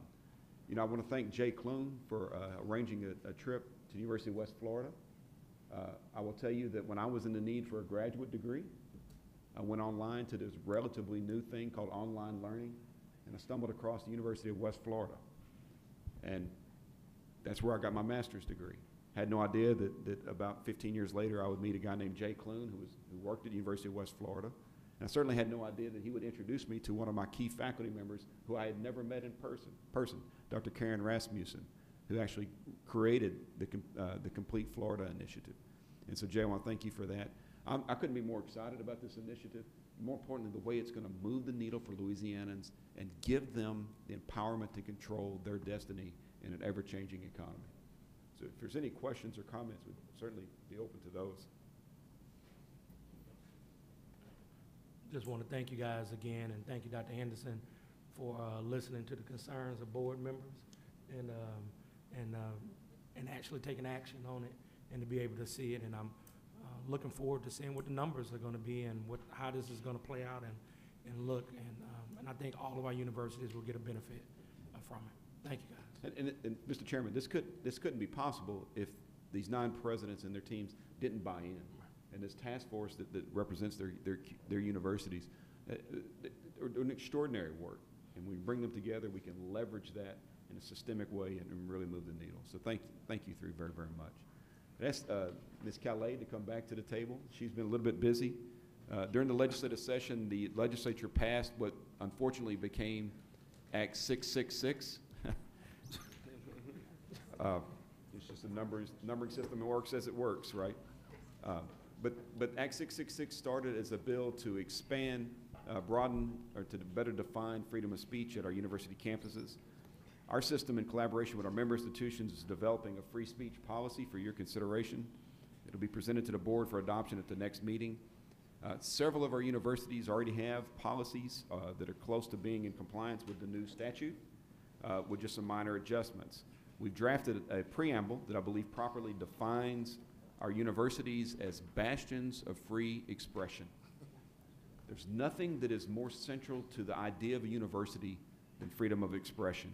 And I think that we hit the language just right with this. Ms. Erica Calais, our Assistant Vice President for Student Affairs, will share the preamble and a little bit more about the policy development process. Erica, thank you very much. Absolutely. Thank you, Dr. Henderson. As Dr. Henderson indicated, we've been working on the free speech policy as a result of the legislation that was passed this past session. And thanks to Ms. Carrie Geisman, she drafted the preamble, so I'll read it to you and then move on with the process of the policy. The universities of Louisiana are committed to free speech among students, faculty, staff, and visitors. To fulfill our primary role of discovering and disseminating knowledge, the free interchange of ideas is necessary. We pride ourselves on being bastions of free expression and believe a culture of intense inquiry and informed argument generates lasting ideas. This freedom comes with a responsibility to welcome and promote expression for all people, even in disagreement or opposition. The right is inclusive of peaceful protests and orderly demonstrations within reasonable time, place, and manner restrictions that ensure the continuity of university operations and protects the safety of all. So this is a preamble we hope to include in the policy that we are currently drafting. As Dr. Henderson expressed, our campuses are working on amending their free speech policies to make sure that all of the legislative mandates are included. We're crafting a system policy, but we are encouraging the campus administrators to craft their policies in collaboration with all stakeholder groups to make sure that their policies are reflective of the campus culture. The campuses will send their policies to our office for review, and we intend on sharing their policies along with ours at the next board meeting in October. Thank you, Dr. Henderson. Erica, thank you very much. It's vitally important that this is not a top-down approach. We talked earlier about hazing, and Erica's going to talk a little bit more about the hazing policy. That's where you're prohibiting a behavior. A free speech policy is about enabling expression, and it's a completely different context. It's vital that our faculty own these policies. We have statutory guidelines that require certain components of these policies, but I think you're going to see 9 similar policies but each one is going to reflect, I think, a little bit about the culture of the institution. They'll all ultimately achieve the same thing, but it's vitally important that they're expressed in a way that is reflective of that culture of that university. And so, we've asked our presidents to be very inclusive in the development of the policy. Of course, we will comply with statute, but this certainly is not an opportunity for uniformity. This is an opportunity for free expression, and I'm very excited about that. Erica, thank you for your leadership on that. The next thing, an update on the safety and advising update. The system staff and several members of our safety council attended a workshop hosted by the Office of Risk Management about contingency planning and behavioral threat assessment. In addition, the system has hosted several programs to address safety and cultural concerns. And Ms. Cowell will elaborate on some of the safety initiatives that she's been leading on behalf of the system, Erica. She's been a little bit busy, folks, in case you didn't notice that. Yeah, I didn't have a month off. That's right. I had a busy summer, but at any rate, on June 21st and 22nd, we had a workshop titled the Risk Factor Workshop. We invited Kim Novak of Novak Talks to interface with our students and administrators about high-risk behaviors on campuses. There were two sessions, one a roundtable session with the students, and we had another one all-day workshop with administrators and a few students. We talked about developing a hazing prevention framework and principles, as well as discussed high-risk behaviors among students and current efforts for risk education. The workshop was well attended with over 70 faculty, staff, and students from all of our system institutions. As a result, the campuses have increased their programming related to hazing, alcohol education, and drug abuse. We will continue to have these conversations with the administrators to ensure that we are doing our best to promote a culture of safety on our campuses. In that vein, I would also like to talk about another workshop that was held this summer. On July 12th, our system partnered with LCTC System to hold a one-day session about mental health. It was very timely given the uptrend in mental health issues on our campuses. The workshop was held at Baton Rouge Community College and had approximately 150 attendees from both systems. Dr. Frank Shushuk of Virginia Tech was the keynote speaker. The goal of the workshop was to begin conversations about proactive and preventative strategies for promoting health and well-being. We hope to continue having these workshops annually, if not biannually. Thank you, Dr. Henderson. Erica, thank you very much. Extraordinary work. Erica had one of the workshops here was the last day of the session, and we came back giddy over the outcome of the session, and people were coming out giddy from the workshop. We just assumed that they were excited about legislative outcomes. No, they were excited about the programming that you introduced. So, Erica, thank you for that. The next thing I want to update you on real quickly is the Management and Leadership Institute. As you remember, last year we had our inaugural class that did extraordinary work. The 2019 Management and Leadership Institute met for the first time this month. The 20-member class is embarking on a rigorous 9-month journey to familiarize themselves with our 9 universities and to individually expand their skill sets to better serve their institutions and their current capacities. You're seeing their images are on the screen now.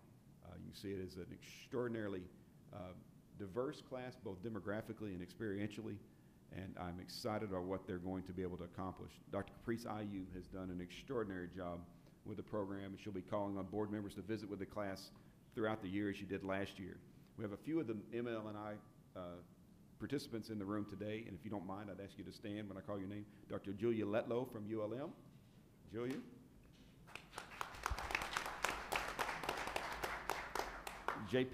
John Paul Damiano from Southeastern.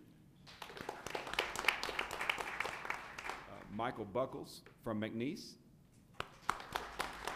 And then earlier today, when we had the video from Louisiana Tech, you saw Lindsay Keith Vincent from Louisiana Tech. And so we're excited about their potential and what they're going to do for our system going forward. And Mr. Chairman, that concludes my very brief business. Thank you, Dr. Henderson. I want to thank Dr. Savoy last night for hosting the reception. ULL hosted our reception that we do before the board meeting. It was very well attended. I want to thank him and his staff for everything that they did in putting it together and getting it arranged. And of course, I always thank our staff for their presence and their efforts in making it happen as well. The For Our Future Awards, the system office has been working hard for the For Our Future award programs for the 2018-2019 academic year. The board has awarded several For Our Future scholarships. Congratulations to the recipients. We're sure those students will make our universities proud. I encourage that if there are board members who are still vetting scholarship applicants or anything, to please go ahead and get those done so they can get back to Edwin. And if there's other opportunities that you may know, please connect with those students in order to be able to do that For Our Future scholarships. If you need additional information, you can contact Dr. Edwin Litoff or Ms. Erica Calais for any additional information. Calendar detailing events happening on our members' institution campus is in your folder. We have also included an athletic pass for the 2018-2019 academic year. We hope you can make it out to cheer for the Tigers, Bulldogs, Lady Texters, Cowboys, Cowgirls, Colonels, Demons, Lions, Raging Cajuns, Warhawks, and Privateers. You got everybody. Yeah, that's a motley crew. Want to have special congratulations to our board member, Mr. Tom Kitchens, who is being inducted into the University of New Orleans Hall of Distinction next month. Among his fellow inductees are Stephen Ambrose, Tom and Gail Benson, Patrick Taylor, Alexander Turo, AP Turo, Senior. Inductees have demonstrated an outstanding record of achievement throughout their careers, distinguished service to the communities, and an exceptional strong commitment to UNO, the city of New Orleans. UNO will host a gala on September 6th to honor the class. I encourage all board members, if we can come out and support Mr. Kitchen on this. You know, we have a lot of talent on our board, and I'm always humbled to be able to sit here amongst the talent, you know, to know that we have a board member mentioned in the same breath as AP Turo, Senior, speaks volume to the talent that we have here on the board. And I just want to tell Tom, thank you personally, and thank you on behalf of the board, and congratulations is more than well deserved, and I think UNO could not have found a finer person to honor for this distinction.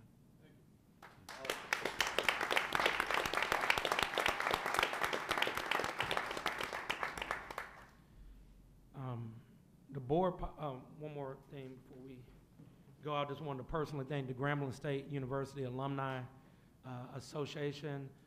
I was asked to be their guest speaker back in, I think, July for their national conference, and I enjoyed my time to be able to speak with them. And I want to thank Sean Murphy for coming out and supporting as well to that event. Their alumni is very active, very engaged, and definitely are looking out for the best interests of Grambling State University. And I thank President Gallo for hosting me while I was there. Board policy requires that a university president be individually evaluated on a regular basis. For this annual review cycle, an in-depth evaluation of 3 campus presidents occurred, with the process involving self-assessment by each president. The gathering of input from campus personnel via a survey, meetings with Dr. Henderson had with key individuals on the campus as well as community constituents. To discuss the first 2 in-depth evaluations, we will need to meet in executive session with McNeese State University President Dr. Dara Burkell. After we will conclude our session with Dr. Burkell, we will continue in executive session with Dr. Chris Maggio, President of Northwestern State University. The Board of Supervisors of the University of Louisiana System may meet in executive session to discuss personnel matters under the provisions of Louisiana Revised Statute 42:17. While in executive session, the board may not make any motions or take any votes. May I have a motion and a second to go into executive session? Motion by Mr. Sabille, second by Mr. Romero. Carroll, can you please conduct a roll call vote? Mr. James Carter. Dr. John Condos. Mr. Edward Crawford. Mr. Richard Davis. Here. Ms. Lola Donahoe. Yes. Dr. Pamela Eagan. Yes. Mr. Thomas Kitchen. Yes. Mr. Bo Martin. Yes. Mr. Sean Murphy. Yes. Mr. Al Perkins. Yes. Ms. Elizabeth Pierre? Mr. Virgil Robinson? Yes. Mr. Mark Romero? Yes. Mr. Joe Salter? Mr. Winfrey Seville? It's unanimous. Thank you. The board will now adjourn to executive session.